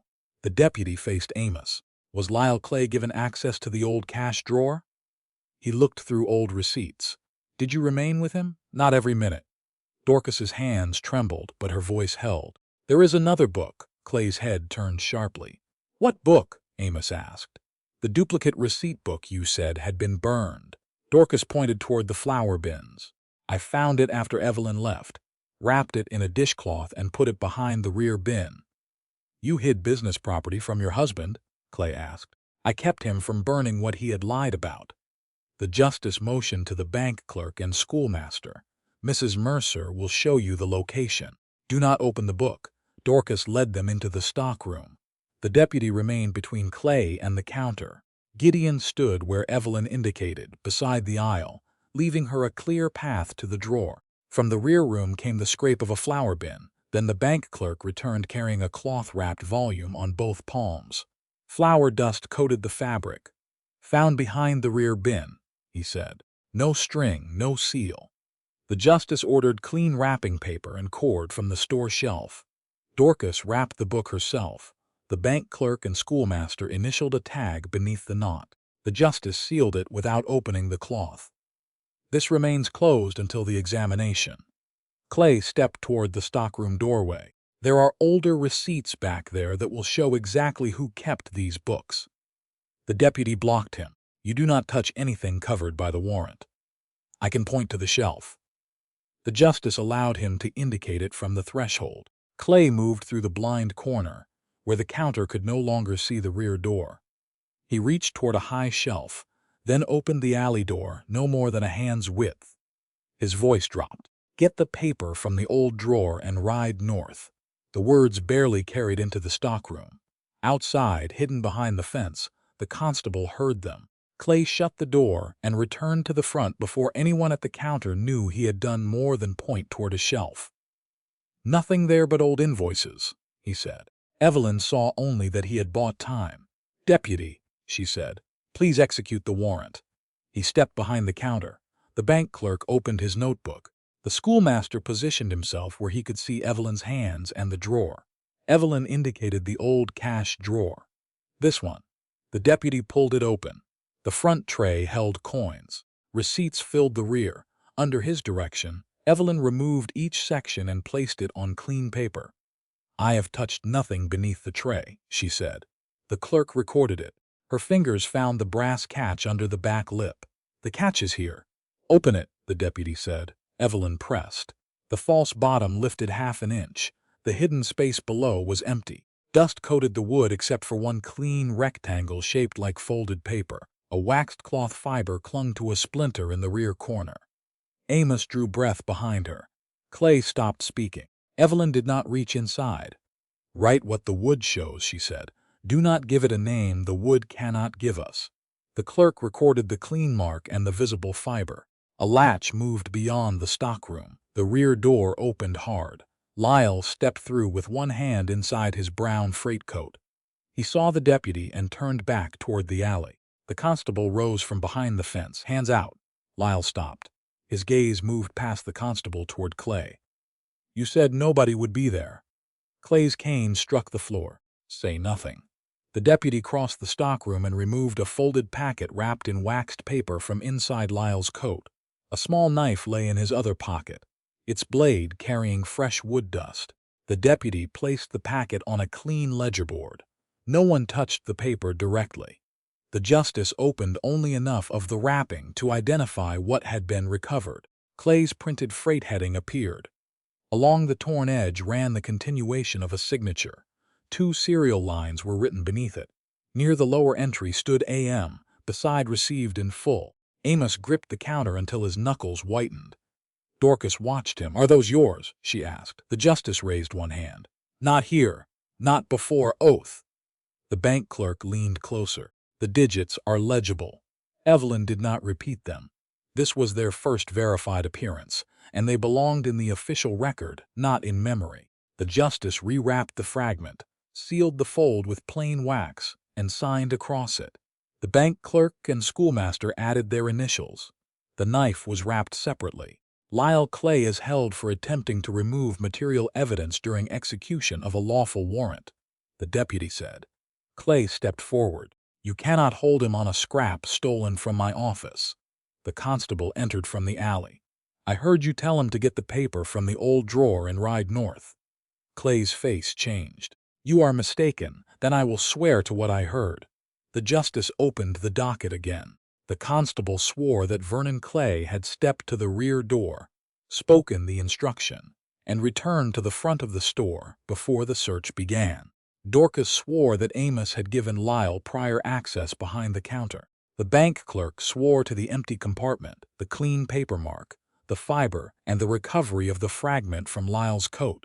The justice listened, wrote, and signed a second warrant. Vernon Clay, you are to be taken into custody, pending preliminary examination on evidence of conspiracy to remove material evidence and related freight fraud. Clay backed toward the door. Gideon did not move until Evelyn gave one small nod. Then he stepped into the aisle, not touching Clay, only closing the easiest path. The deputy took Clay's arm. Near dusk, the county sheriff arrived from the South Road and assumed custody of both men. The justice entered one final order in his docket. The preliminary examination is adjourned to Stroud Ranch at 9 tomorrow morning for the testimony of Daniel Mercer, who cannot travel, and for inspection of the sealed originals. This is not a trial. It is a hearing on probable cause and on the complaint against Evelyn Mercer. He placed the second fragment and Dorcas's sealed receipt book inside his document case. Amos remained behind the counter, staring at the place where AM had shown before the paper disappeared beneath wax. He had one night before oath, one night to decide whether he would name what those initials meant or choose Clay again. Clay objected before Evelyn touched the fixed drawer. That case has been in Stroud's office since yesterday. Any seal on it proves only that his people agreed on a story. The office at Stroud Ranch had been cleared for the adjourned examination on the morning of September 21st. Daniel sat near the stove in a straight-backed chair, his splinted right ankle resting on a crate padded with folded blankets. Mara stood behind him with one hand on the chair, ready to end his testimony if pain made him careless. Dorcas occupied a chair along the wall. Amos stood several feet away from her. Vernon Clay and Lyle Clay remained beside the county sheriff, each under guard. The justice of the peace opened his docket on Gideon's desk. This is not a trial, he said. The proceeding was adjourned here because Daniel Mercer is an injured material witness who cannot travel safely. We are determining whether the complaint against Evelyn Mercer has probable cause and whether evidence supports holding Vernon Clay and Lyle Clay for further proceedings. Clay lifted his chin. Then begin with the fact that Daniel stole my waybill. We will begin with the condition of the evidence. The justice turned to Evelyn. Open the drawer. Evelyn drew the marked key from beneath her collar. Gideon removed his duplicate from his watch chain and laid it on the desk without using it. The bank clerk, schoolmaster, sheriff, Hale Mara, and the justice watched as Evelyn turned the lock. Inside lay the flat leather case, its cord still tight, beneath the wax bearing Daniel's coin impression. The tag remained beneath the knot, with the witness initials unchanged. Amos's opened, letter rested separately beside it. The justice compared the case with the inventory copy mailed through Bellwether. The seal and tag correspond with the record entered on September 19th. He handed the case back. Open it. Evelyn broke the wax and removed the original Clay freight receipt, the first torn waybill fragment, and the brass token, nothing else. The justice opened his own document case and broke the official seal around the second fragment recovered from Lyle's coat. The cloth-wrapped duplicate receipt book remained closed on the desk. Daniel Mercer, the justice said, identify the torn papers. Daniel shifted and lost color when his ankle moved. Mara steadied the crate beneath it but did not answer for him. The first piece is the half I carried from Red Willow, Daniel said. The other is the half I hid under Pa's old cash drawer. Did you write the serial numbers elsewhere? No. Did you memorize them? No. I read both lines twice before I tore the paper. Later, I remembered there were 2 lines, but not the order of the digits. Did anyone tell you what appears on the recovered half after Lyle was caught? No. The justice laid the fragments on a clean board. He moved them close enough for the torn fibers to meet, but did not press them flat. The edges joined from top to bottom. Across the tier, Vernon Clay's signature became whole. Below it ran 2 bank serial lines. Near received in full stood AM. The bank clerk opened an 1882 remittance register and read each sequence from the joined waybill, then from the bank record. Both matched sealed remittance boxes sent west of Cottonwood Pass and never received by the destination bank. Clay spoke before the clerk finished. Freight offices record bank numbers. That does not prove theft. No single line proves the whole matter, Evelyn said. That is why the records must agree. The justice nodded toward the wrapped book. Dorcas stepped forward and untied the cloth herself. Inside, the duplicate receipt book carried the 9-sack oats entry, the 17-sack corn entry, and the 4th mixed shipment. The receiving marks showed shortages. Later figures in heavier ink billed the full amounts. Evelyn placed Gideon's ranch ledgers beside them. Different books, she said. Different keepers. The same missing goods. Clay's cane struck the floor, and all handled by a woman accused of altering accounts. Not this duplicate book, the justice said. Mrs. Mercer preserved it before Evelyn returned to Red Willow. The constable testified next. He had taken position behind the rear alley fence before the search. He had seen Vernon Clay step into the stockroom, open the rear door, and tell Lyle to take the paper from the old drawer and ride north. Clay had returned to the front counter before Evelyn opened the false compartment. Lyle emerged through the rear door with the second fragment inside his coat. The sheriff produced the separately wrapped knife. Fresh wood dust remained near the hinge. That knife could belong to anyone, Clay said. The fragment did not, the constable replied. Clay turned toward Daniel. The boy took $40, stole company property, and now asks you to trust his memory. Daniel gripped the chair seat. I took the money.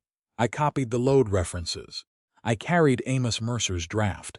I stole the waybill after I saw the bank box notation. Because your sister told you to? No. Because Stroud paid you? No. Because you wanted to accuse your own? Father? Daniel's good eye moved toward Amos. I wanted the draft back. I thought I could frighten Clay into trading. A thief's bargain, Clay said. Evelyn answered before anyone could soften Daniel's conduct. His wrongdoing remains his. It does not make yours lawful. The justice closed the evidence book and opened a fresh page in the docket. The proof had established what happened. Now the people who had chosen it had to answer. Amos Mercer, stand. Amos rose. His shoulders seemed smaller without the mercantile counter between him and consequence. The justice administered the oath.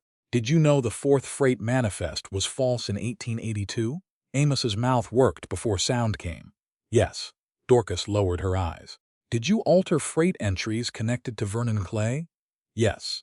Did you know the 4th wagon carried bank remittance boxes beneath grain sacks? Clay turned toward him. You are not required to guess. Amos faced the justice. I knew there were boxes. Clay told me not to ask which bank owned them. Did you give Daniel Mercer the draft involved in the present complaint? Yes. Did Evelyn Mercer take that draft? No. Did she alter it? No. Did she ever forge your signature on blank drafts? Amos stared at the ledger before him. No. The admission landed without noise. Evelyn placed her pen on the desk. For 11 years, Amos had directed her to copy his name on routine receipts when business required it. He had taken the skill he trusted and turned it into the shape of an accusation. Your affidavit states she copied your signature without authority, the justice said. Was that statement true? No. When she copied your name in ordinary business, did she do so under your direction? Yes. Did Vernon Clay know that when the affidavit was prepared? Yes.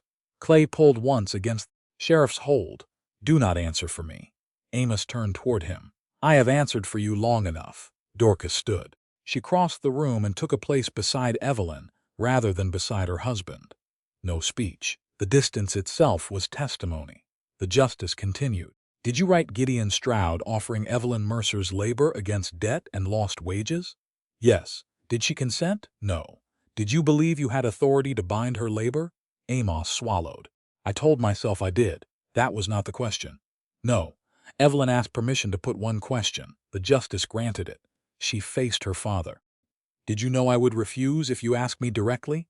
Amos met her eyes at last. Yes, Daniel's fingers loosened from the chair. Then you knew she was innocent when you gave Clay her name. Amos closed his eyes. Yes, Daniel's voice shook once, then steadied. I'll answer for what I did. I won't carry yours as family duty. Gideon stepped forward before the justice called him. I need to give my part under oath. The justice swore him. Gideon testified that Amos had described the labor arrangement in an outer note and sent money with the sealed inner letter. Gideon had returned the money after seeing Evelyn's trunk tied to his wagon. He had not opened the inner letter, but he had withheld it because he feared Evelyn would refuse the work before reaching a place beyond Clay's immediate pressure. Did Shelter give you the right to decide when she learned the truth? The justice asked. No. Did you know the delay might affect her answer? Yes. Gideon did not search Evelyn's face for rescue. I told myself wages, a lock, and the right to leave made the delay harmless. They did not. Evelyn let the admission stand whole. Accountability required no comforting hand. The justice reviewed his notes. The complaint against Evelyn Mercer is dismissed for want of probable cause. The docket will state that the allegation concerning unauthorized signatures was false and contradicted under oath by the complainant. Clay's composure broke. This hearing is built on debtors, thieves, and family spite. It is built on matched records, recovered evidence, sworn testimony, and your instruction to remove a document during lawful search, the justice said. There is probable cause to hold Vernon Clay and Lyle Clay for conspiracy to remove evidence, freight fraud, obstruction, and offenses connected to concealed bank property. The county sheriff will retain custody pending bind-over proceedings. A warrant will issue for the Clay Freight Warehouse. The original receipt, both waybill fragments, Dorcas's duplicate receipt, book, and the brass token were listed and transferred into official custody. The empty leather case returned to Evelyn, with broken wax still clinging to its cord. Amos's private letter remained in the fixed drawer. It was not needed to prove the freight crimes. Before leaving, the bank clerk opened Gideon's ranch ledger to the disputed accounts. Miss Mercer, will you certify the corrected receiving totals under your full name? No one applauded. Evelyn preferred it that way. She wrote Evelyn Mercer beneath the correction and dated it September 21st, 1889. The sheriff led Clay and Lyle outside. Dorcas remained beside Evelyn. Amos stood alone near the wall. Gideon waited across the desk until the room had emptied enough for the next choice to belong only to her. Where do you want to begin? He asked. Not where should we begin, not whether she meant to stay. Evelyn opened the ledger to the first marked discrepancy. 9 sacks of oats. Here, she said. 6 days after the hearing, the county sheriff returned to Stroud Ranch with a locked document box and the Red Willow bank clerk. Daniel sat at a side desk with his splinted right ankle resting on a padded crate. Mara had permitted 1 hour of copy work and had already warned him that stubbornness did not count as recovery. Gideon stood near the office window, leaving the central chair to Evelyn. The sheriff opened his notebook. The warehouse warrant produced an 1889 duplicate freight ledger, broken remittance seals, and part of an iron box shell bearing one of the serial marks from the waybill. The boxes themselves, Evelyn asked. One had been cut apart and built into a false shelf. The second was gone. The bank clerk laid a copied inventory on the desk. Clay's office key opened the partition. We also found current billing records for freight charged to Stroud Ranch and never delivered. His finger moved down the figures. 9 sacks, 17 sacks. The 4th mixed shipment.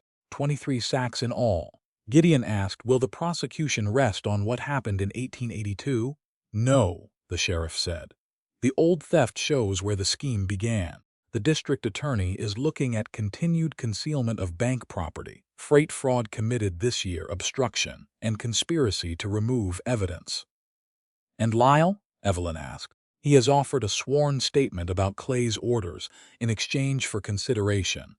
The district attorney has promised nothing. Daniel's pencil stopped above the page. Will he admit who cut the telegraph wire? Not yet. Then we do not say he did, Evelyn said. The sheriff inclined his head. The bank clerk opened Gideon's ranch ledger and drew a firm line through the disputed charges. The 23 sacks are canceled from the ranch account. Gideon did not smile over the money saved. What does the bank require from the Mercer store? Reconstruction of the books. Amos Mercer has been removed from signing authority while the investigation proceeds. The clerk handed Evelyn a folded letter. Mrs. Mercer made a request. Dorcas's handwriting leaned unevenly across the page. She did not ask forgiveness. She did not call the mercantile Evelyn's duty. She asked whether Evelyn would return for 10 paid working days and teach her enough bookkeeping to keep the store from failing before the bank decided its future. The bank would pay Evelyn directly. Amos would not enter the bookkeeping room. Daniel watched her read. You should go. Evelyn folded the letter. Why? Ma told the truth when it cost her. That counts. Then help her. Help is not surrendering my wages, my conditions, or my right to leave again. Daniel lowered his eyes. I didn't mean it that way. Then say what you mean. He rested the pencil across his fingers. She cannot do it alone yet, and she is trying not to make you belong to the store. Evelyn read the letter once more.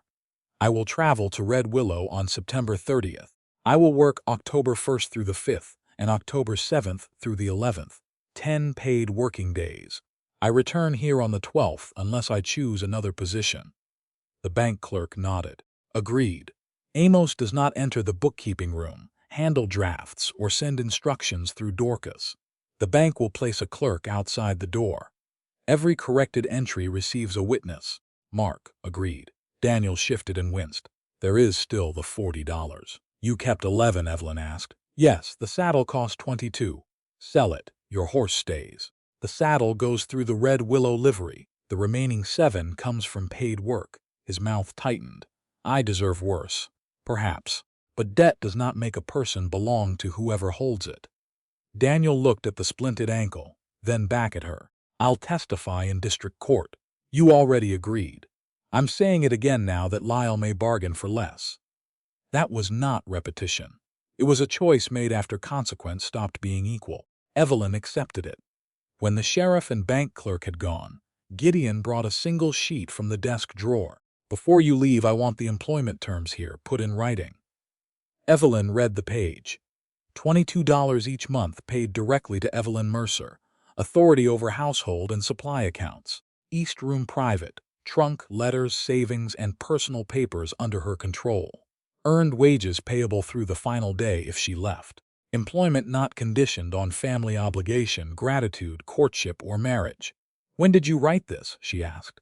The night after you opened Amos's letter. Why wait? Because offering security while Clay still threatened, you could have made the paper another pressure to remain. The answer did not erase the earlier wrong. It proved he understood where the danger had been. Evelyn set the sheet on the desk. Add that either party may end employment, with wages settled through the last day worked. Gideon wrote it. Add that no correspondence involving my family or Clay is answered before I see it. He added that too.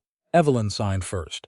Gideon signed beneath her name. He did not ask whether she would return from Red Willow.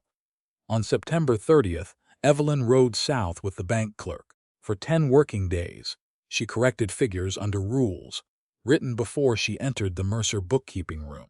Dorcas made 4 errors the first morning, 2 on the 3rd, and none on the final Friday.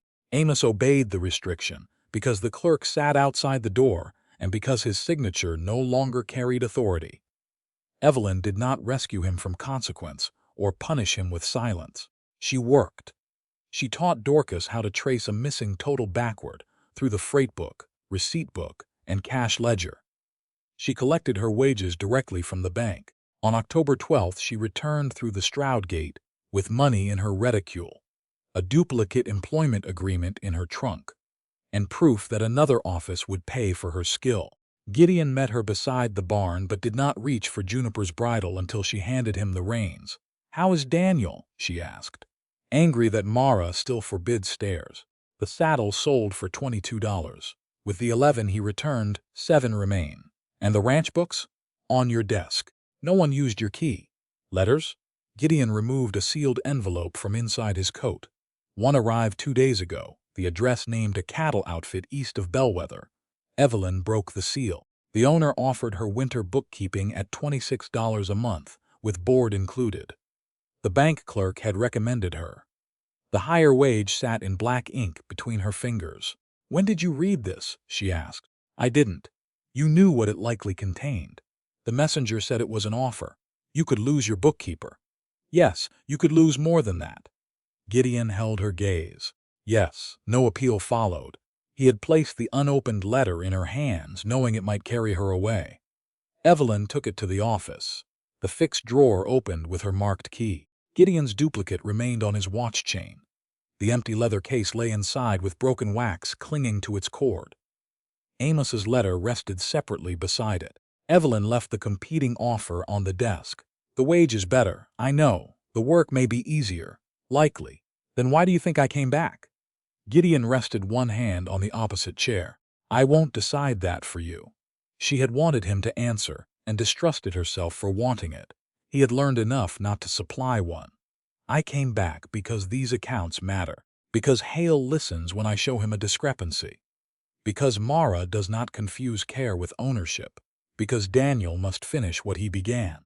And because I choose the work here." Gideon's fingers tightened once on the chair back. "Only the work? That depends on the next question." He stayed across the desk. "May I court you?" He did not place 7 years between them like a debt. "Not because you live under my roof. Not because I protected you, failed you, or tried to correct it. I am asking for the chance to know the woman you are now. You may refuse today, later, or at any time." Evelyn studied the man who had once let Amos answer for her, then spent every hard day since learning not to repeat it. "My employment remains unchanged. Yes. My room remains mine, yes. But every letter tied to my family or Clay comes to me unopened. Yes, you do not call silence agreement. No, and 7 years of feeling is not a promise I owe." Gideon's voice stayed steady. "Never." Evelyn let the answer stand long enough to feel its cost. "Then yes, you may court me." His breath left him, but he did not touch her. "May I hold your hand?" She placed her hand in his. The splinter wound had closed to a thin red line near her palm. His thumb stayed clear of it. "May I kiss you?" Yes. The kiss was brief, warm, and restrained. Gideon drew back first. Evelyn kept hold of his hand. "You may do that again." This time she crossed the remaining space herself. Later, alone in the East Room, Evelyn opened the trunk that had arrived tied to Gideon's wagon. She removed the last folded dresses, her account books, and the packet of savings hidden beneath the lining. The rope lay coiled along one side. Evelyn lifted it out, considered carrying it to the office, then placed it at the bottom of the empty trunk. The rope belonged to what had been done to her, not to the choice she had made. She closed the lid without locking it. The repaired blue cup remained on the desk, waiting to be used. By May 9th, Gideon had opened the fixed office drawer 3 times without Evelyn present, and each use stood recorded in a small book beside the lock. Once for tax papers, once because rain entered through the east window, once to retrieve Hale's signed feed order before a rider left for Bellwether. Date, hour, reason, nothing more. Gideon never presented the entries as proof of virtue. He simply kept the rule. Through winter, Evelyn learned that trust could not remain a test only he was required to pass. In November, she questioned him 4 times about a fencing supplier, because one Clay associate had once traded through the same route. On the 4th, Gideon closed the catalog. "I have told you what I know. There may be more. There may. But you asked for truth, not endless proof of the same answer." The words stung because they were fair. Evelyn had expected him to live forever beneath suspicion, as payment for one serious wrong. That would not have been partnership. It would have been punishment wearing respectable clothes.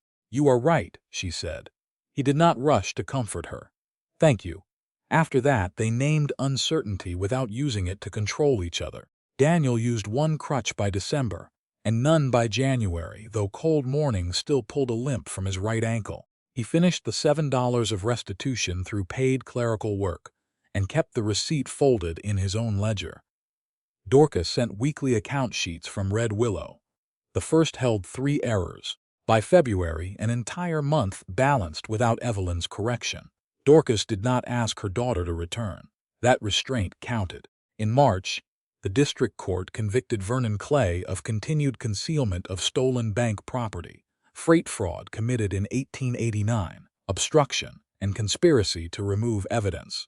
The events of 1882 explained where the scheme began, but they were not the only ground beneath the verdict. Lyle received a lesser sentence after the court considered his sworn cooperation. Amos faced a separate, smaller judgment for the false statement and altered accounts. The bank took restitution from his ownership share and continued the ban on his signing authority. The original receipt, both waybill fragments, Dorcas's duplicate receipt book, and the brass token remained in the court record. They did not return to Stroud Ranch. The empty leather case stayed in Evelyn's drawer, broken wax clinging to its loosened cord. On the afternoon of May 9th, Gideon asked Evelyn to ride with him to the ridge above the north meadow. Spring runoff shone between the cottonwoods below. Snow still held in narrow seams beneath the highest pines, but the grass along the slope had begun to green. Gideon brought no audience and no ring meant to announce his means. He carried one folded page inside his coat. Evelyn dismounted near the ridge and looped Juniper's reins around a low branch. Gideon remained several steps away. "Another agreement," she asked. "A proposal written plainly." He offered the page. Evelyn read it once, then again. Her savings would remain under her control. Property held in her name would remain hers. Her work at the ranch would continue if she chose, with wages and authority not absorbed into marriage by unspoken expectation. No correspondence concerning her family would be answered without her knowledge. Gideon would not use marriage to alter the room, money, work, or privacy already promised. The last line contained no business language. "I am asking for a life beside you, not authority over you." Evelyn folded the page along its crease.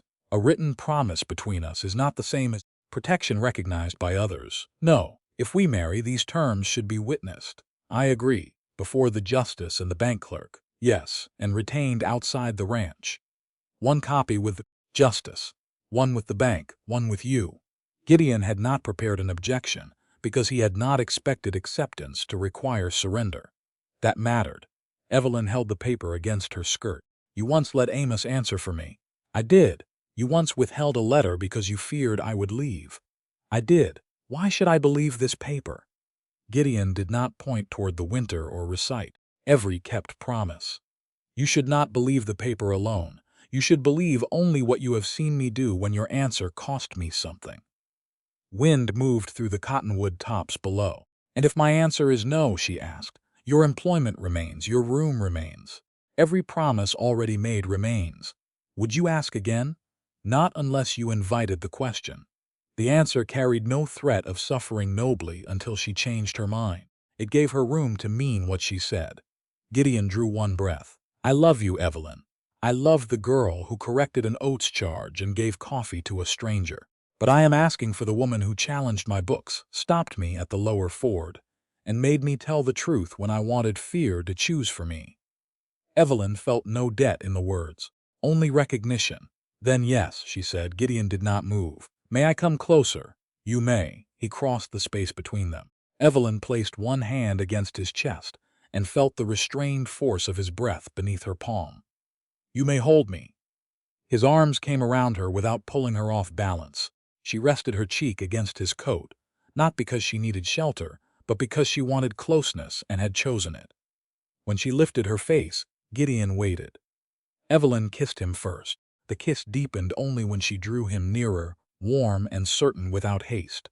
Afterward, he pressed his forehead to hers. "I love you," she said. The words did not feel like surrender. "And I will still correct your accounts." His laugh was low and brief. "I depend on it."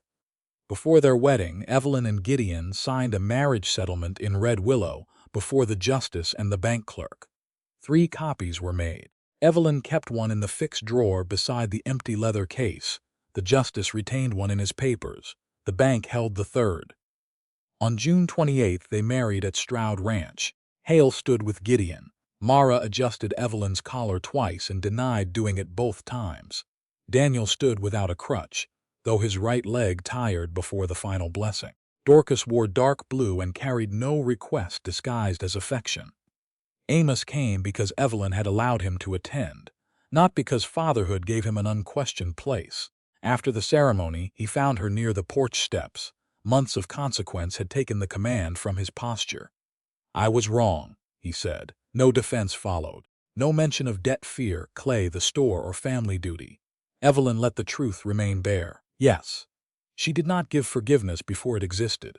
Amos bowed his head and stepped away. Near sunset, Evelyn changed from her wedding dress into a riding skirt and returned to the yard on Juniper. She had first entered Stroud Ranch in a wagon, carrying a trunk another man had tied. Now she rode beneath her own hand. Gideon dismounted near the barn and waited until she gave Daniel Juniper's reins. Together they crossed the covered passage to the east room. The empty trunk stood beneath the window, its lid closed but unlocked. Evelyn opened it once. The rope lay coiled at the bottom, harmless because no one held the other end. She closed the lid and went to the desk. The repaired blue cup waited where Gideon had placed it before she arrived. Its handle remained slightly crooked. The pale seam down its side had never disappeared. Evelyn carried the cup into the kitchen, filled it with Denver coffee, and took it to the office. Gideon followed with a plain white cup of his own. 2 ledgers lay open on the desk, ranch supplies on one side, household accounts on the other. He stopped at the doorway. "Where should I put my chair?" Evelyn considered the chair opposite hers, where he had once waited for permission to speak, and the open space beside her desk. She drew the second chair around until it stood next to her own, not above, not across, beside. "There," she said. Gideon placed his cup near the household ledger and sat only after she did. Evelyn set the repaired blue cup between the 2 open books. 7 years earlier, Gideon had kept it because he remembered a girl who gave kindness without adding a price. Now Evelyn used it because she chose the life around it. The seam remained visible. It always would, but the cup held.